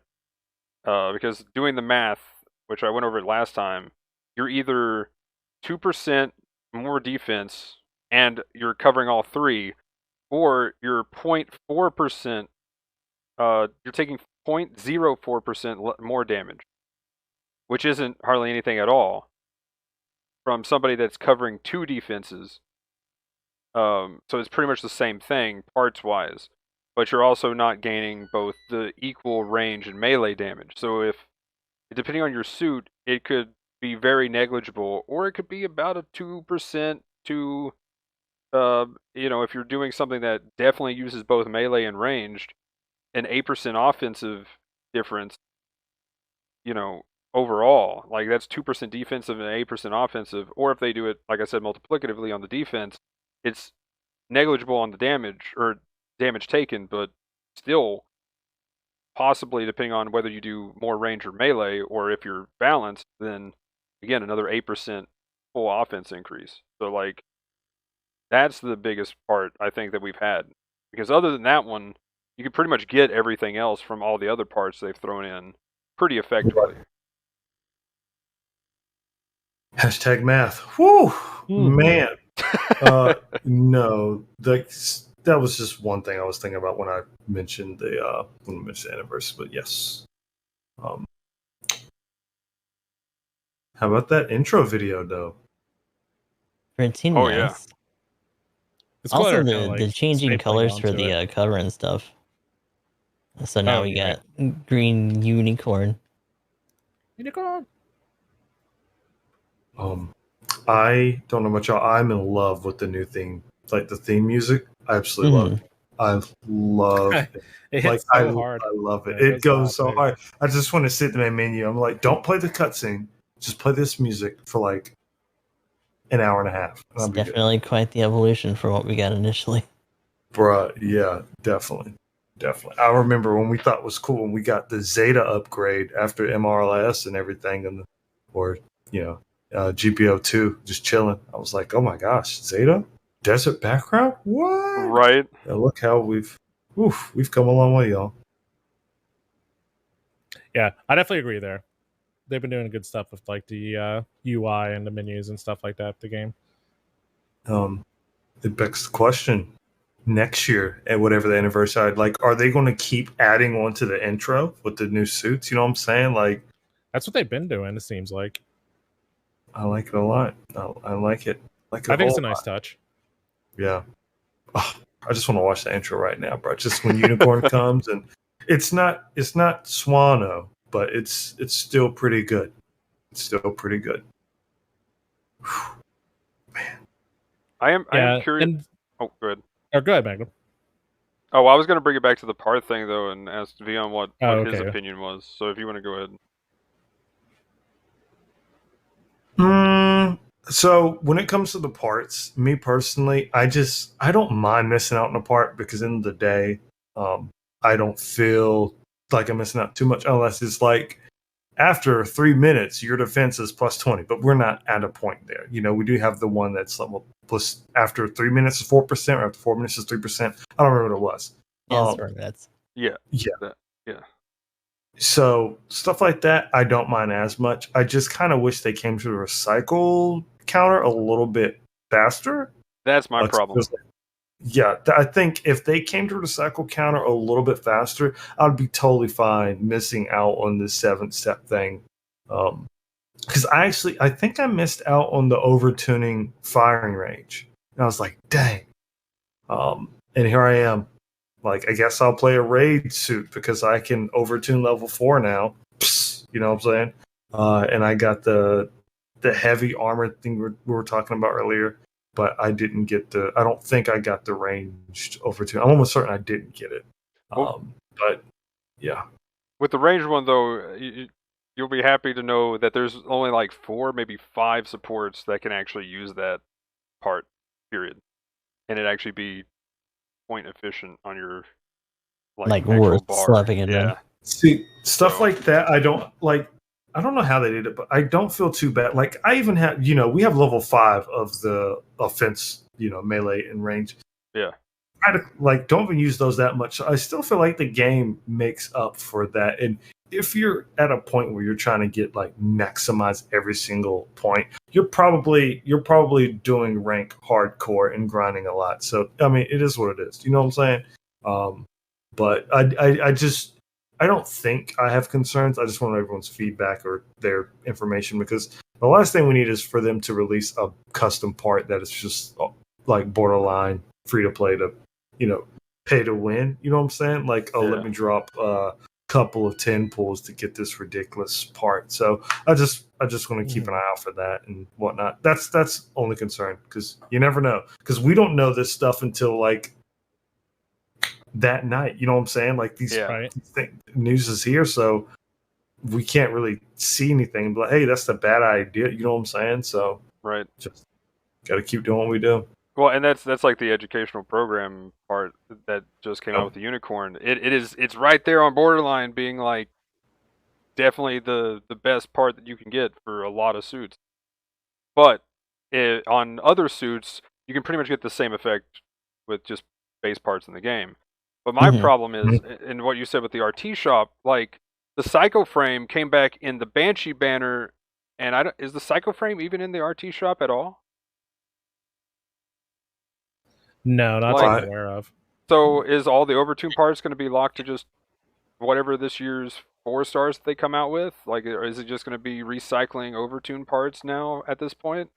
And then at the same time, next week is the part week for the anniversary, and they're giving level 4 parts out, not level 5, which apparently people have been saying are in the RT shop, but I haven't seen them, and I literally only got one that I got at the end of a game from a recon box. This is the only level 5 part I've actually got right now. I got a level 5 out of the RT. I'm almost certain I got a level 5 out of RT shop. I think I actually got the ranged at the RT shop. I could misspeak, but I'm gonna see if I can find the update when I did it. I don't remember. Okay. Because the level 5 defenses, I haven't seen those at all. And the only one that I've got for the level 5 defense is the, beam, I think, is the one. And that was just recon crate. And I've been wanting the level 5 melee. Yeah. So I just need to pay attention more and hopefully find it. Because, at this point, I'm just like, why aren't those in the DP store at this point, though, is my thing. Where's the... Because I think... Well, the level 4 defense parts aren't even in the DP store, right? I don't know. None of the stuff. I have it so my stuff doesn't show up. Yeah. If I have it, then it shows up. Which is just like, oh, let me go see a new DP. Oh, nothing's here. Time to leave. But yeah, also I think Emblem mentioned is someone said level 5 parts are in the shop. Yeah. But I'm pretty sure I checked and the level 4s weren't, because if you hit or L2, it'll show you where you can buy it and what rank requirement it is, which now everything's just private now, which is good because now new players can literally just buy all the parts they need for their suits. Best change that they've done in a long time. Now they need to just do it for suits. It's a good adjustment. Oh, it's also a while back that they did that. Yeah. They need a lot of DP though, because that stuff is not cheap, man. Yeah, the scaling for it's definitely interesting. But at least they can get it, things though. Things are 30% off right now? Yeah, 30% off DP. Go buy your parts.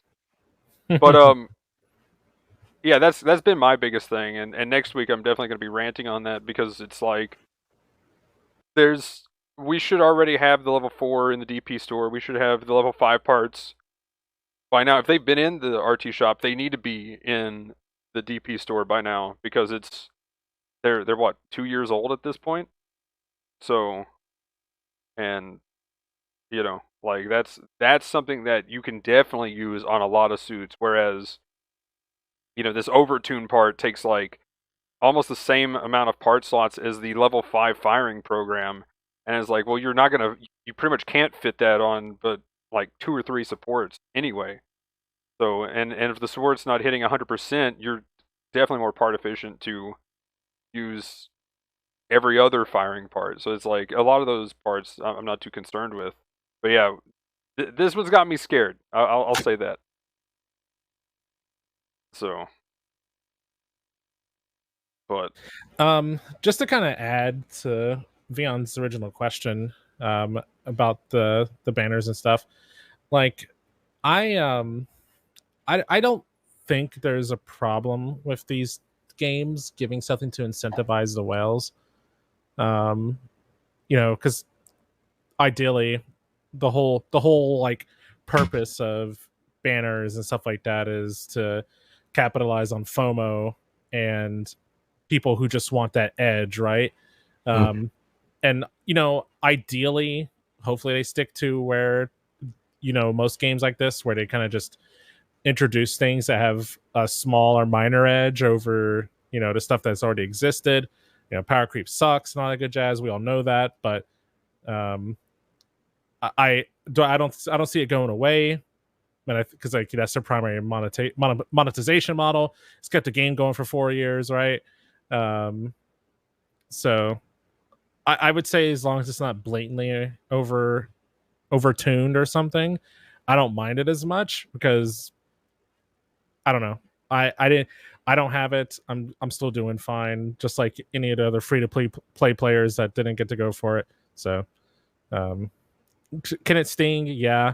Do we all want the game to be, something that we only had to pay for once, and then all this content comes out? Of course. But I don't know. Maybe it won't be too bad going forward. Maybe, hopefully. I don't know. Here, I guess I'll ask this, and then we can go into and continue off of that with the 4-star stuff that I was going to bring up. But overall anniversary too. I'm curious, what do you think of the overall anniversary, Vion? because we technically talked about this last week, but yeah, what do you think? Pretty good, solid compared to previous ones. Overall, I think it's solid because this kind of loops back to another point. I feel as if this anniversary was like our first opportunity to, I know last year they did highlight New and Zazubi. I would think that was last year's anniversary. I don't know. But I feel as if this year, they did a good job kind of hyping up Unicorn. And then even before the anniversary, honestly, that when they like Sanaju, like these reveals are like almost Smash Brother level of how they're dropping information. And I'm just like, bruh, this is the kind of stuff I like. So when the anniversary came up, I was hyped. I was like, yo, let's go. What we got? And I'm like, yo, we got Unicorn. And then we saw the footage of when he like opens up. I was like, yo, there we got NTD and Awakening. Like already putting Unicorn first was amazing. Just as they had New first was amazing. And I feel like Unicorn is very popular. A lot of fans of Unicorn you see. So they did a really good job utilizing Unicorn as the anniversary kickoff. Banshee was another sweet addition to it. Visually was awesome looking. I haven't played with the suit, but I did get the early hands on, and the kit seems very solid. And fighting Banshees, it's definitely it's a good choice. I think these two 4 stars with anniversary are good additions to the game. They're going to force people to learn how to play differently. Like me playing in the Unicorn, I'm like, bro, I have to hit my touchpad twice. What? Like, what am I doing? Like, what's going on? I have this changing in this form. Like, it's bringing it to a new level, and I appreciate that. Also, during this, during the anniversary, did Duel come out during anniversary or right before? It was right before, It was right? anniversary.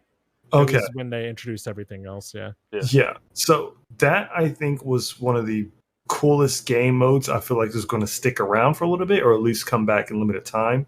Because they did try to limit it series and all that stuff, and people didn't catch on to it. But I think Duel is really fun for people. So for them to bring that in during their anniversary time frame is good. And I absolutely love it when they give us free stuff.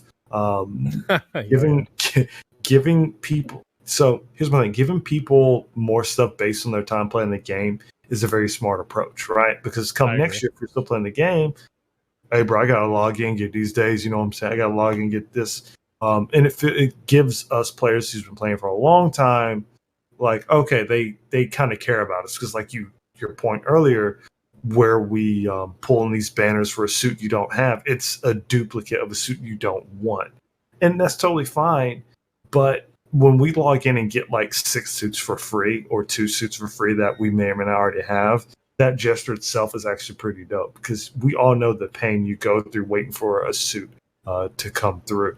Even if you just bought one in the recycled counter, whatever. But like, you know what? That's a personal problem.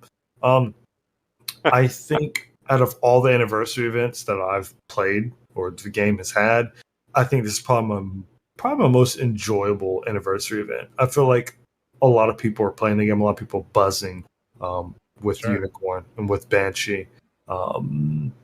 And I'd never imagined them to have Unicorn in this game and make it work like they do. So I give this anniversary a 10 out of 10 because, why not? Even though I didn't get I didn't get my 4-star support yet. Anniversary sucks. 1 out of 10. Yeah. Well, see, I feel like that's the Kshatriya. We did get her, but that was before the anniversary. I know. Yeah, it doesn't count, man. I feel like they're not going to do a 4-star support again, and I hope for my token's sake and my sanity's sake that we don't have another one for like another month, so I can have tokens for it. But I don't think we'll have a 4-star for a while. That's what I'm hoping because tokens. But other than that, like, yeah, pretty much. I have to say they are kind of front loading this, but I feel like they've come out with enough stuff. Like it's been a big event, and if you even go rewind all the way back to Kshatriya and Sananju and kind of look at what they've been doing, it's been a pretty big thing. Just this time frame for the past few months, rather than just anniversary. Then they had the 10-year just Battle Operation anniversary too Mhm. added in. That was big. That was a good surprise for them to Yeah. actually put out for That was awesome. That was great. That was fantastic. I loved it. So if you combine everything together, I think it's definitely better than last year, where last year was kind of like really front-loaded first 2 weeks, and then it was just dried up. Just, yeah, we're in anniversary, guys. It's week 3, and that was pretty much. And now we're week 4. You know, it's like there wasn't Also- really anything there.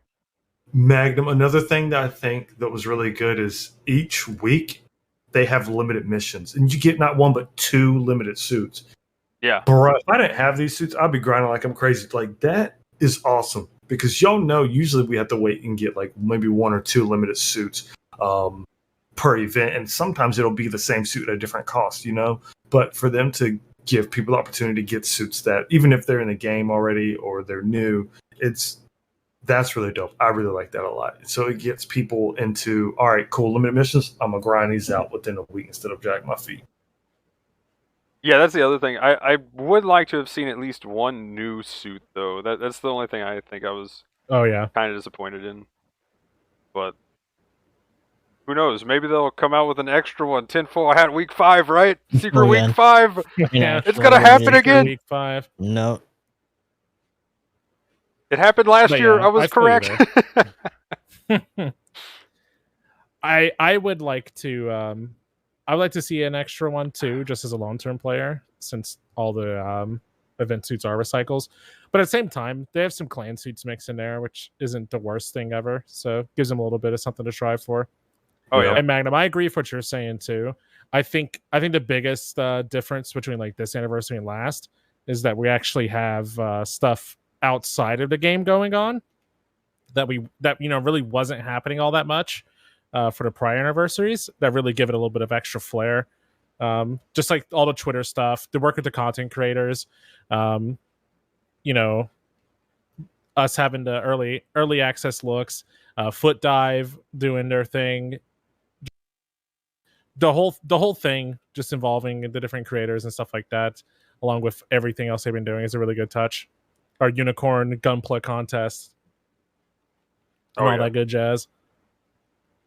Yeah, this like without words, dude. Like I said, I think it's the best anniversary event. They've done more than I expected them to ever have done for anniversary event with this. And I think the most important part this time during this anniversary, they've included they've included members of the community for the community. Mm-hmm. So like that in itself is freaking huge. It's wild. Love to see it. But okay, so speaking of the 4 stars, a possible 4-star coming up. So here's kind of the I could not just not rant on this real quick. So here we go.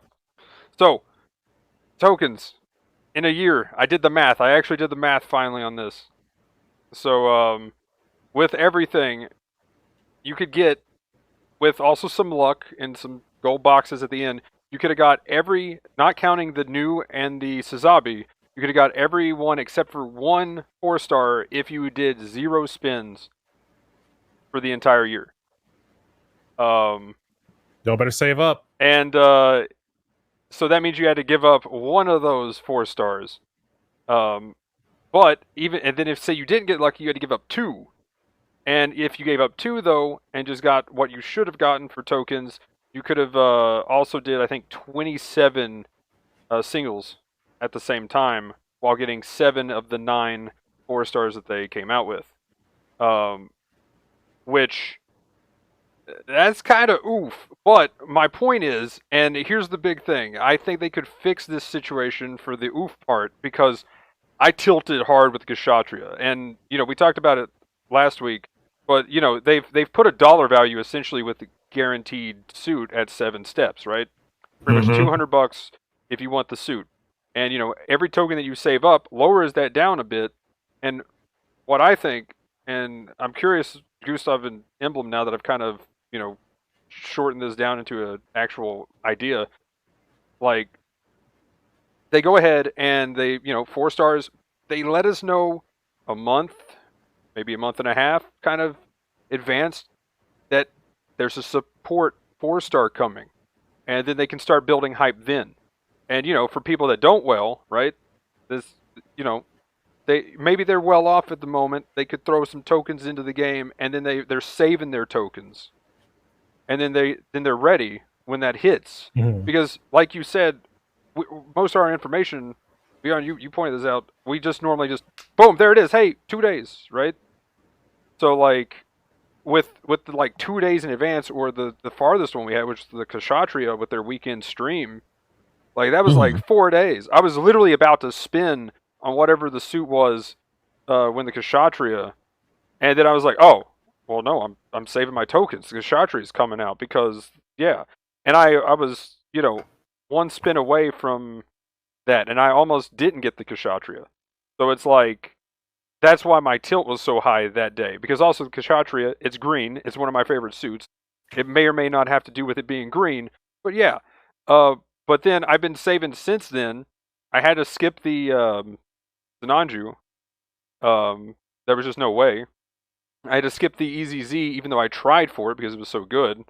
But I could, only do like 2 10 spins for it, and that burnt through those tokens. But like knowing that there is a 4-star support coming, then the support players can save, because there's no way, from what they've already done, there's no way you can actually get them all in a year for saving your tokens. Now, obviously, you could get lucky and get one on like your second step up or third step up, whatever.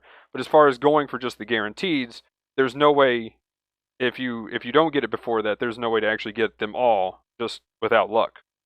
So, like, knowing something's coming, like if they said a general is going to be the next 4-star, I'd be like, okay, cool. I'm going to sleep on that. And there's a 3-star support that comes out next week. I'm going for it. I'm going for that support. If I knew that there was a general coming, the next 4-star was just a general, I'd probably be like, oh, well, I got the unicorn. I can sleep on that a little bit.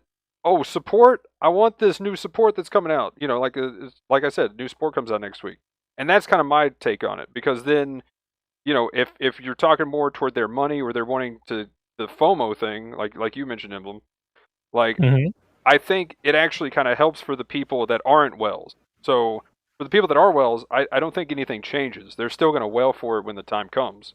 But for the people that aren't Wells, you're like, if I'm $10 from a suit, maybe I can drop $10 from a suit. You know what I'm saying?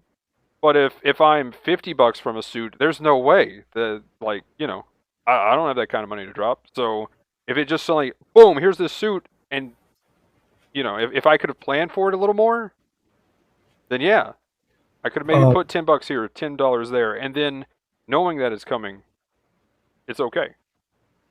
I want to jump in here real quick. I'll just say I get it. I definitely like it because some gacha games, sometimes they do like super big events and they do previews of what's to come in the next year, or they might come preview in the next month. I feel as if it's a double-edged sword if they were to do that, because say they're like, all right, next 4-star is coming in a month. It's a support. You and I immediately are going to be like, all right, I'm not spending on anything else.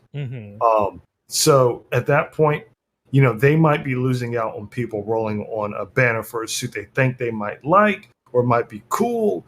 And if I'll say, I have a feeling if people know like the next big thing, like 2 months in advance, people, like the amount of people rolling on banners is going to be lower. And in turn, people, 100%. They won't have the information they may or may not need to evaluate if a suit is adequate enough, if it needs buffs, if it needs nerfs, or if like they released a broken suit and no one realized it until after the 4-star banner comes out. It was just one. Don't get me wrong. I agree with you. I would love to have it instead of like a day. Like I could do a week before, because these teas and releases are really cool, but I don't know how they work and what they do. But ultimately, I get it. But ultimately, that's the difference between a regular ass game and a gacha game. Right, exactly. Sure. Yeah. Taking that out, you can do all that, but right now, that's never gonna happen. Well, what about? So you mentioned the balance though too. I mean, another thing I've been saying is they should literally put every suit that comes out in the trial mode so people can actually try it. I think I would like that. Like that way everybody can get their hands on it and figure out if they want it or not. Like They need to that's do the more thing. stuff with the PvE like that in general. Like saving that for like big events and like anniversaries and stuff is a little weird. It's a That's bit a too whole spaced out, different- especially that's a since whole they've different already, conversation.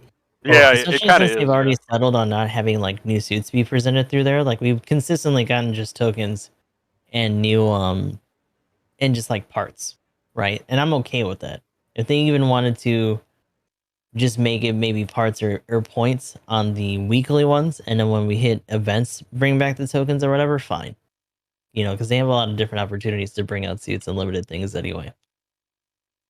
And I mean, from my perspective, yes, I definitely don't spend money on games, so maybe I'm kind of the weird one here on this one. But as far as it goes, I mean, from my example, I would probably put more money into the game with the way I'm talking about. Hmm. Whereas, because then I could plan around it, and obviously, right now I got tilted with the Banshee. Probably has a little bit to do with stuff that's going on, fridge things and computer things and health things and everything all at the same time. But when the wallet hurts, the wallet hurts. So it's like if you have 2 days and if I would have dropped right before, the fridge waited a day later to break, then oops, that would have felt bad because then I spent money for it. But since it didn't, or since the fridge broke the day before, I just knew I couldn't. So, it's one of those deals, right? So it's like if I knew, which this one obviously the Banshee and the Unicorn knew in advance. I was saving tokens 4 months ago for this event, period. But like, here in 4 months when there's literally whatever, like obviously we can expect things on Christmas, but just October we'll probably have something, but we don't know. We've never gotten guaranteed a 4-star coming on Halloween. So like, and maybe in between. And when we don't know, I don't know. For me it's like if I had a little bit more and I knew it was coming and I was like, "Oh, I've got extra money this month." I'll go ahead and just drop it on the tokens and save the tokens for later because I know there's something I want coming or that I probably am going to want. And as a support main, I pretty much will get every 4-star support if I can. And that's kind of my look at it. Whereas I think the Wells would still well either way, no matter what, if there was or wasn't. And so I don't know. I think they would actually make more money off of people that aren't Wells that way. Now, I don't know if they would lose money from Wells, but I actually would see them making more money. So, Magnum, I'll just from my experience of playing these types of games, what you're describing to me sounds like when a global version of a mobile or a gacha style game drops and the Japanese version has already been out for months or years. So people already know what's coming up and they know what the meta suits are and they know what to save for. So what ends up happening is people just save and hoard all of their premium currency until those things come out. And obviously, like, I've seen those games fail because of that, because the players know what they want, so they're not putting any money into the game because they know exactly what's good, so they don't contribute to the game's economy at all and help it stay running.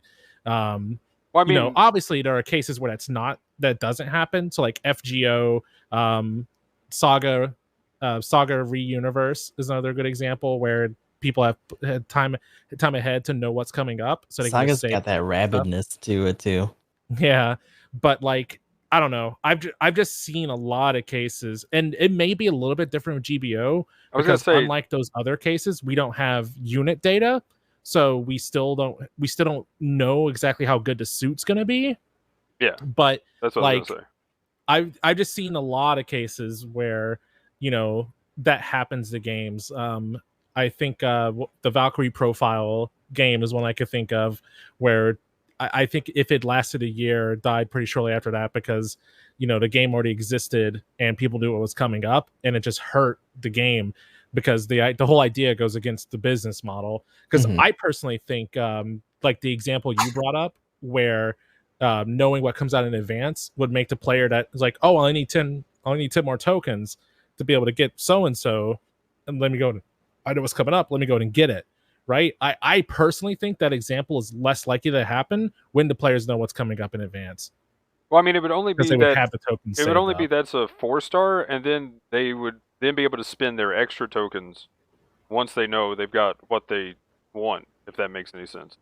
And at the same time, then they could do the math. Like then they could be like, okay, I need 60 more tokens, and then I'm set. So I can go ahead. Oh well, this week I could actually spend all my tokens this week. There's a support. Mhm. I need this much for a 10 spin. Here, let me drop $5 so I can finish off a 10 spin for this week's, silver bullet or whatever, right? And where we don't Sure. know what's actually coming, and we don't know it in advance, the only thing we'd be knowing is the 4-star thing. Because personally, the other part of my thing that I cut off was back when the Cubilate got dropped, there went 400 tokens on that, and that was with enabling from the community, and not gonna lie, it was fun. I got into the Gamba. I experienced the Gamba side of things where, people are just like, let's get this thing, and it just got thrown at it. And, not gonna lie, it was kind of fun. But the thing is, I didn't get the Cubilate after like 430 tokens or something like that. Big oof. I feel you. Zoc was the same way for me. Yeah, like that was Yeah, those crazy. are definitely brutal. What So- suit was for you, Emblem? The Zoc. Zoc. Oh yeah, that was one of Zockening. our Was a meme. earlier examples of just Yo. hardcore doubling, tripling down, and I just pulling a bunch of money at once. I love Zoc.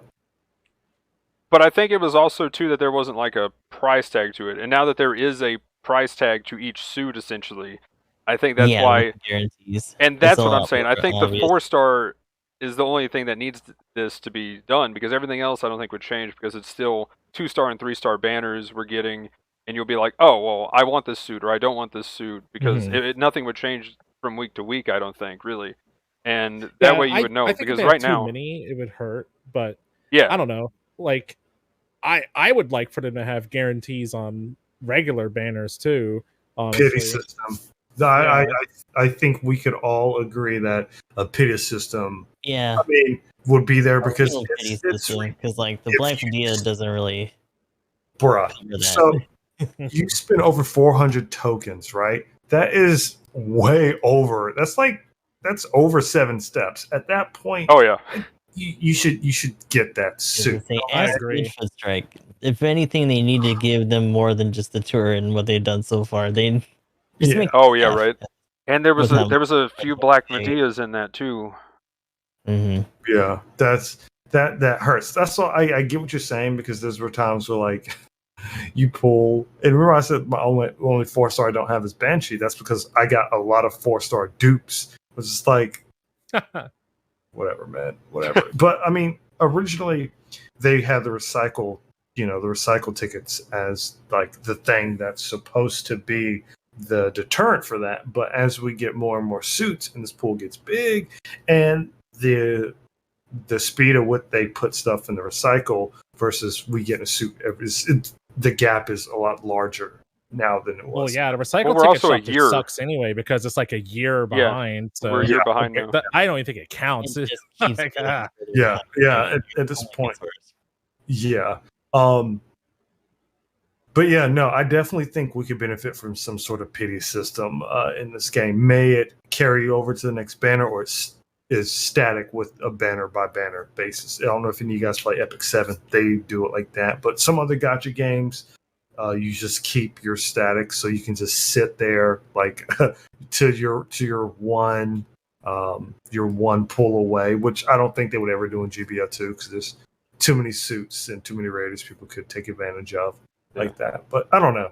But yeah, pity system would be really, really good to see for those who go over 400 tokens. You should get a trophy or award for doing all that, Magnum. I'm sorry.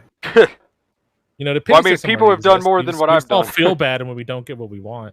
Mhm. That's the pity system, Like, Yes. technically, that wasn't my money, so. right? But They should So, send us I don't know. pity ice cream or some shit for that. It I'll also, say this. yeah. Or, go ahead, Vion. No, I was going to say it just comes down to disclaimer. Know your spending limits. May it be, soft currency, hard currency, or your own money or your earned rewards in the game. Okay, y'all. Like for real, we're not telling you to go spend all this money in the game. Like just be smart with your tokens. Like simple. Yeah, don't buy tokens. Sub to my channel. I mean, buy food and stuff or whatever. Subscribe to all of our Oh. OnlyFans. yes, Yes. yes. But yeah. Also for me too, like what was put in my chat. Like for me, pretty much the only packs I ever get is when they do the big token sell packs, which is few and far between for the $8 ones. And I pretty much every time they do an $8 one, yeah, because that's few and far between. So that's like $8 a year pretty much. So I can do that. Yeah, that's a good return because you probably get way more than $8 worth of playtime with this game a year. Yeah, and then if Yeah, they do I the feel you there. $30 token pack for a suit every now and then, especially if it's a support, I'll do it for the content. That's also putting a price tag to a suit. But when it's $200 on the price tag and it's like also this thing that comes out of nowhere and it's a big deal, I don't know. I feel like just the 4 stars for me, I feel like, and I don't know if anybody else has felt this just anywhere else, but like this has been the first time that I've been actually tilted at a gacha game. But honestly, this is my first gacha game, so I don't really know the gacha stuff too much. Literally, I didn't know what gacha was till GBO2.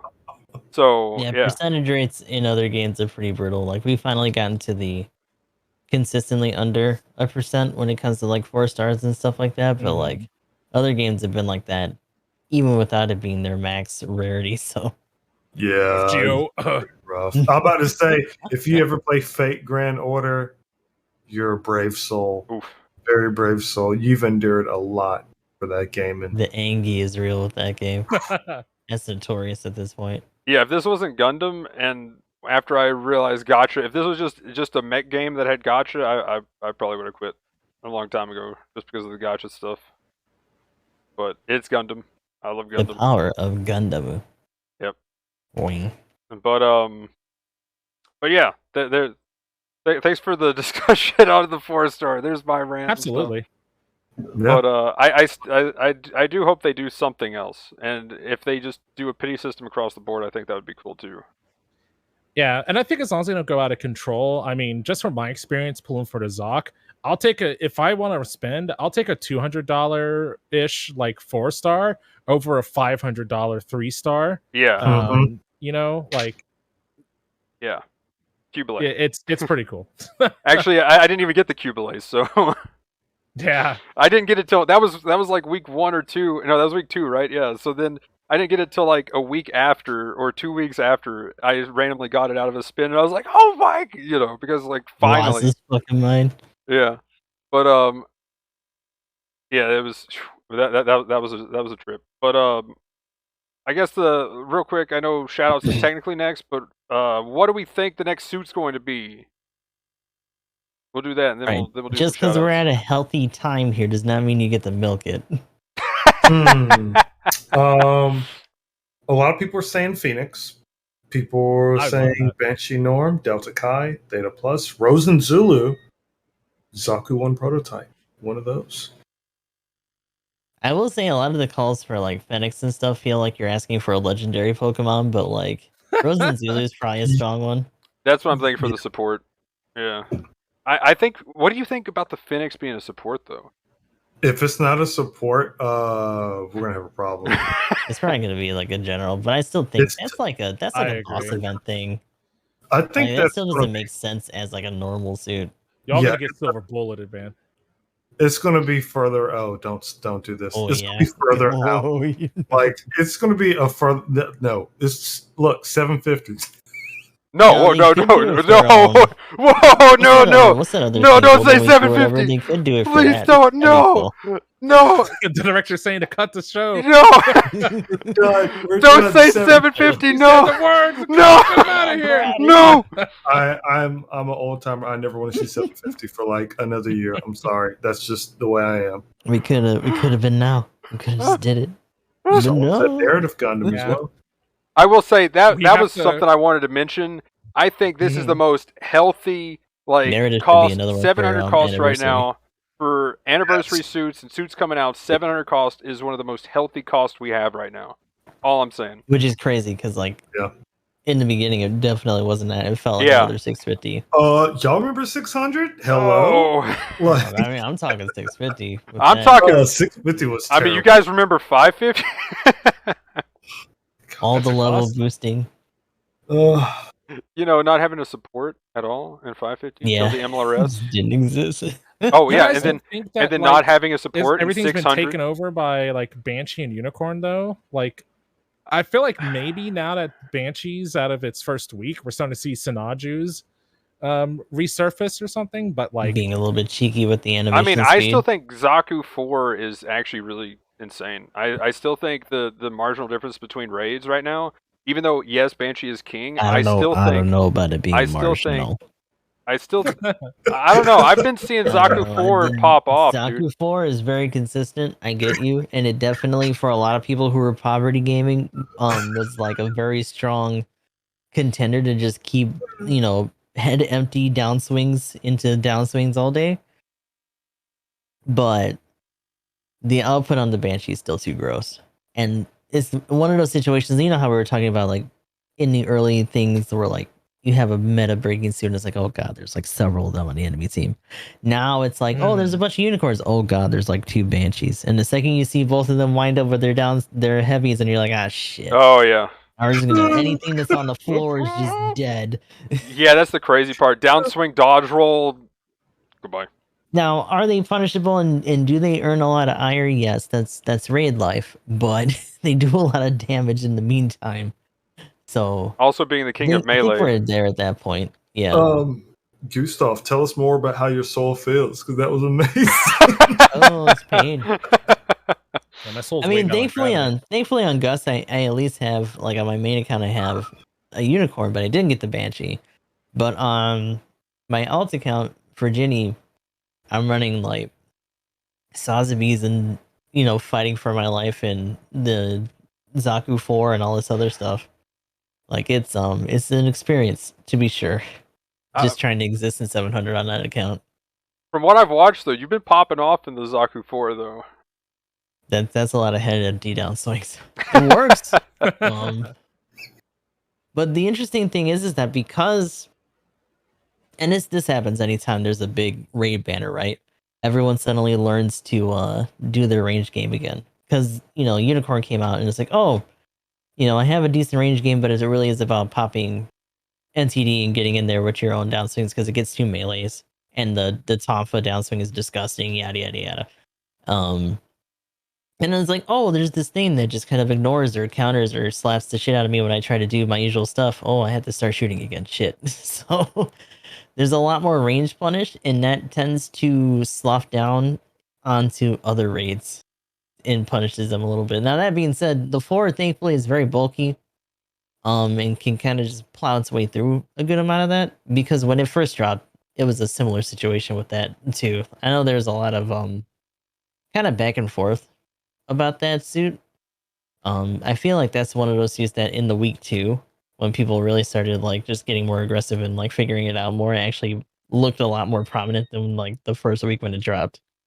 Oh yeah. But now, in like, especially if we get another 700 anything, depending on what kind of skills you're going to barf on it, that might start to change. But yeah, I will say, as surprised as I am that they didn't try to double down on a 750, because they've definitely done it with very little resource before.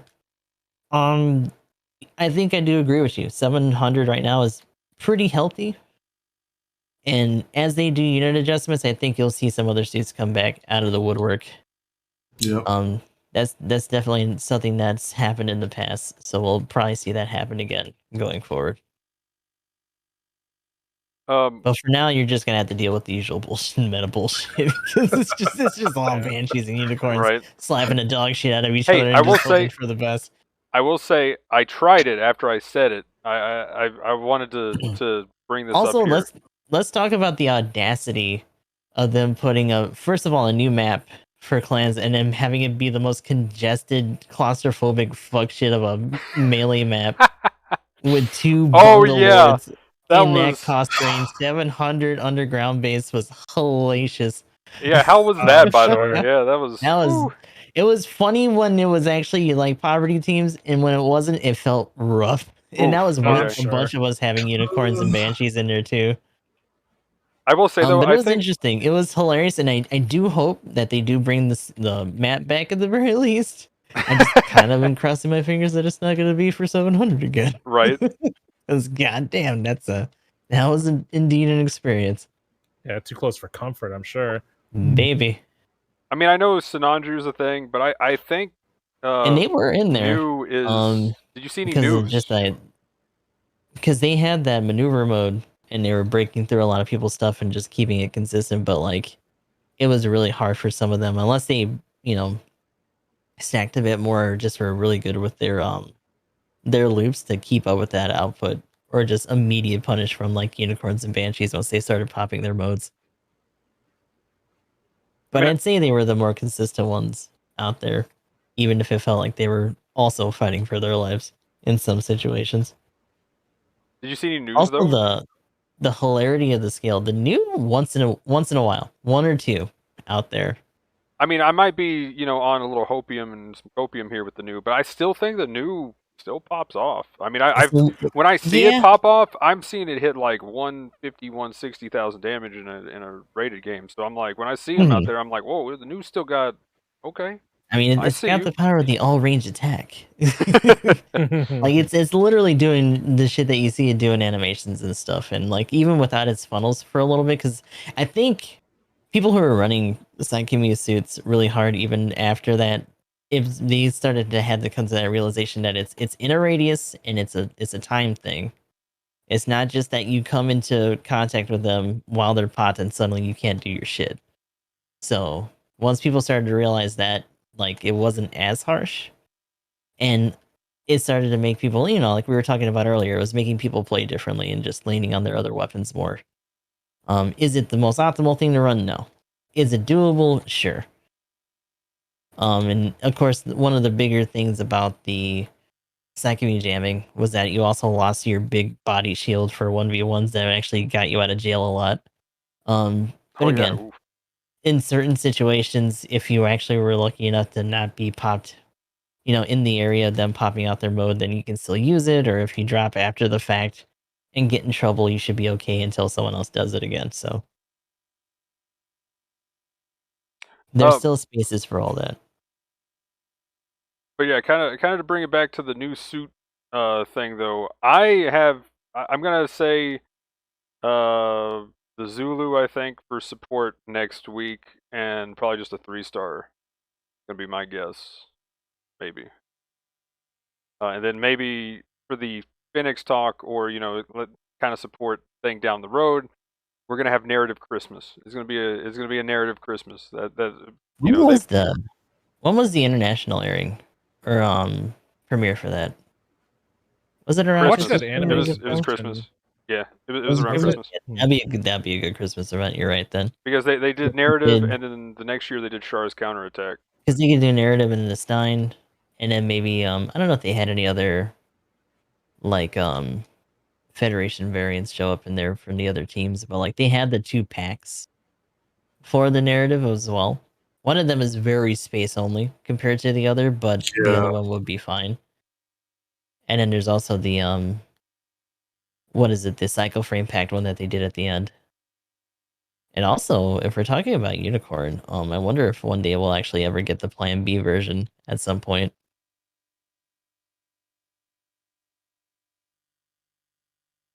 That'd be kind of cool.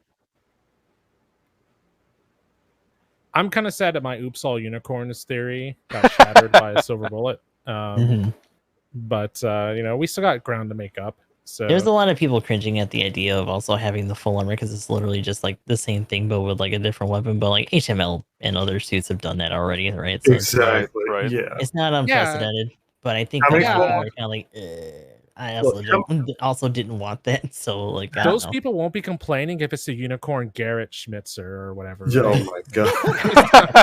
Like, it'll be the Joust swing is so chalky. Just Just look at how many full armor suits we have in the game. Oh yeah. I mean, we literally had a PvE event about the full armor line. Right. Yeah. Like. Sheesh. But yeah, I think we'll have around Christmas, because we had the EXS around Christmas, and then we had the Moon around Christmas. So I think that would be a good one for like narrative.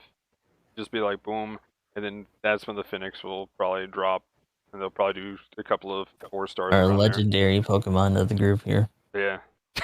That's gonna be high new Gundam. Y'all know what I'm talking about.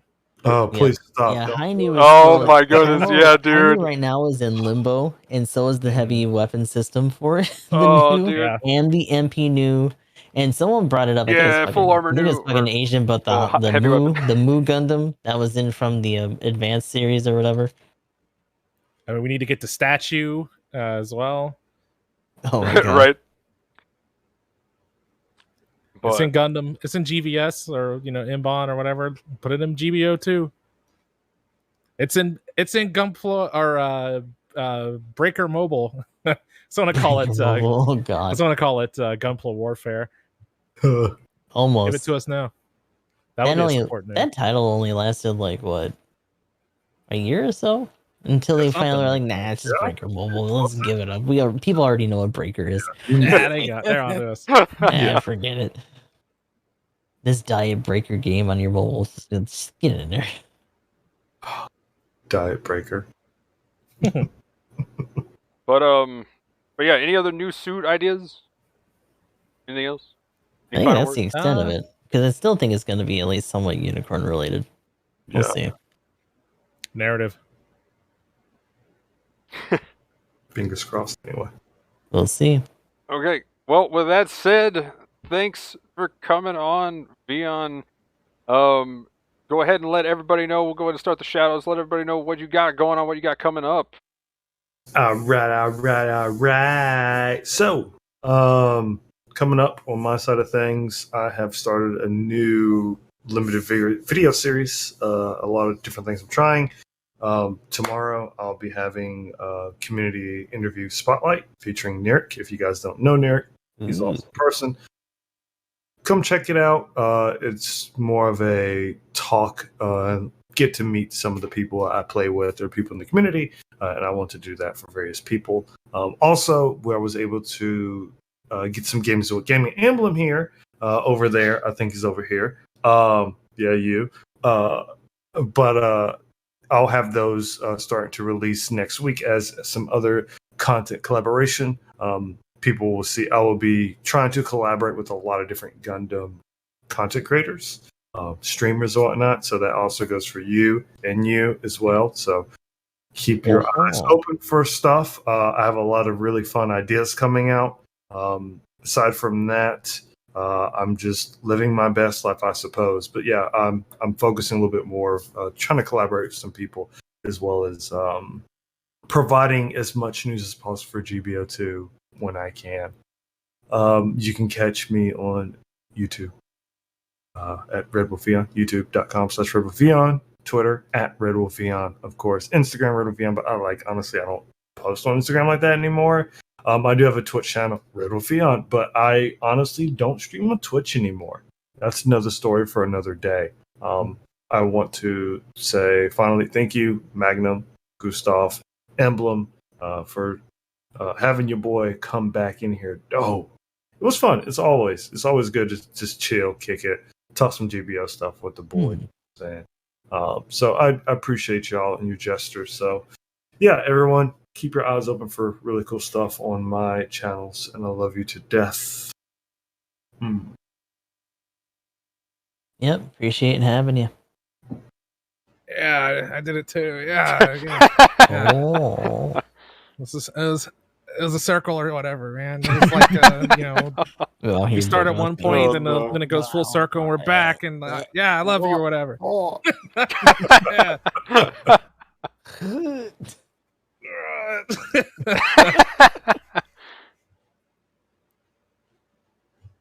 But yeah, Going on down the line then. Okay. yeah, Gustav, you're up. Alright, so Gustav the 13th, Gustav_X_I am most social media, trying to do some more judgment. Champions of the Continent, which is the Octopath game that we were talking about earlier for mobile, is also kind of barking up my tree right now. But I can't be doing huge marathon streams to do 3 games, so hopefully we can get one or the other done so that we can focus on some other stuff. Definitely hashtag too many games sort of moment.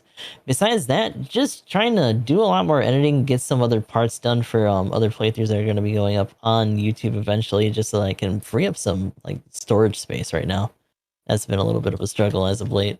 But we'll see how that turns out, as well as just doing other content, trying to keep up with, we were talking about doing Instagram and stuff. I also had that, but I'm also trying to do TikTok and stuff, and like at least cycling through all those.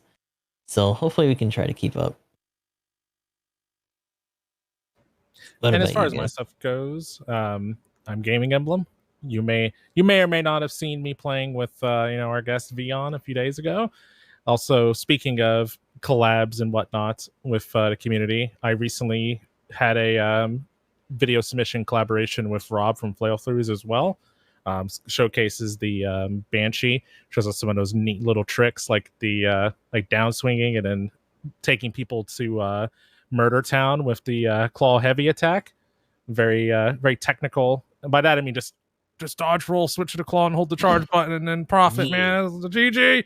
But yeah, get in there, playing some video games. I would like to try and get some more involvement with other members of the community as well. If any of y'all out here watching, don't hesitate to reach out to probably any of us. Honestly, we're pretty open as far as like stuff like that goes. So don't think you can't talk to us. But I have a YouTube that I'm trying to keep pretty consistent. Yeah, thank you, Magnum. But most of our content comes from Twitch. Honestly, if you watch the Twitch channel, you'll probably recognize some of our YouTube videos if you're really in there. But twitch.tv/GamingEmblem. Same, you can look up Gaming Emblem on YouTube and find me, because my URL, I don't have as much clout as Vion, so it's not Twitch, or it's not youtube.com/RedWolfVion, or Gaming Emblem in my case. It's like QWR3Y, or whatever like that. It just doesn't roll off the tongue very well. Type your keyboard real quick and you might Yeah, find for it. real. Yeah, just rub your face across the keyboard. You'll probably get to my channel. But something like that. But we got a bunch of stuff going on, and we'll keep working on it. Also, Battle Alliance in a couple of weeks. I'm gonna be off work. It's gonna be awesome. I'm gonna be playing that video game. Yeah. Can't wait to see y'all there. What about you, Magnum? While you whisper sweet nothings to your keyboard over there? Hey, look, I ended up on Emblem's channel. Oh man, it worked. But yeah, well, first, again, thanks, Vion, for coming on. It's been awesome. Loved talking about Gundam to anybody and everybody. So yeah, thanks for coming on, man. It's been great. And then, as usual, everybody's links and stuff will be down in the description below, including Vion's too. So go check that out. But other than that, I'm EG Magnum. I stream on Twitch, got a YouTube channel, Discord, Twitter. Technically, I have an Instagram and now TikTok. Hopefully, that's going to be part of the giveaway. I don't know why I about took a drink, but part of the giveaway entries here soon for the shirt. So got this giveaway going on, and it's got the other stuff in it with the postcards. But did a video on that. But yeah, we'll be giving that away. So go ahead and check that out. If I can remember again, that'll be in the description. There we go. There's the actual stand with the Code Fairy stuff Emblem's got there. But that swag that you'll get. But yeah, maybe I'll actually have my TikTok and Instagram going so that there could be more entries. Yeah. But other than that, dude, I can't wait to see Magnum twerk. Sorry, keep going.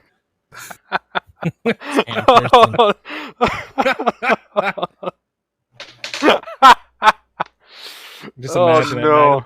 This is me and Couch Coon. Oh, there goes the twerking video. Oh no, we got the couch coming back. Okay, teach but anyway, the intensify couch. But yeah, we'll definitely have Tarkov and Gundam things coming up. Hopefully having more content soon, because the other thing, other than things breaking and having to fix that and getting some work done, is health things. So until that's fully sorted, we'll definitely be a little bit more sporadic on certain content. But yeah, want to get back into the content things and getting a lot more out. So soon trademark on that. But as a tip for everybody, especially once you start getting older, especially over 30, go to the doctor regularly and get tested for things, blood tests and everything else. It's definitely a good idea, trust me. Even when you're over 20, you probably should do a few trips every now and then. But But anyway, other than that, though, yeah, definitely Gundam Battle Alliance is going to be the next big thing that hits. So I'll definitely be in there. So anybody on PC, and if anybody's wanting to do any like squatting up, let me know. But yeah, other than that, that's about it. So let us know down in the comments what you thought about everything we talked about and all that stuff. But like, comment, subscribe, all that, guys. But that'll be it for this one. Thanks for watching. Have a good one. Peace. Later. Peace. Night.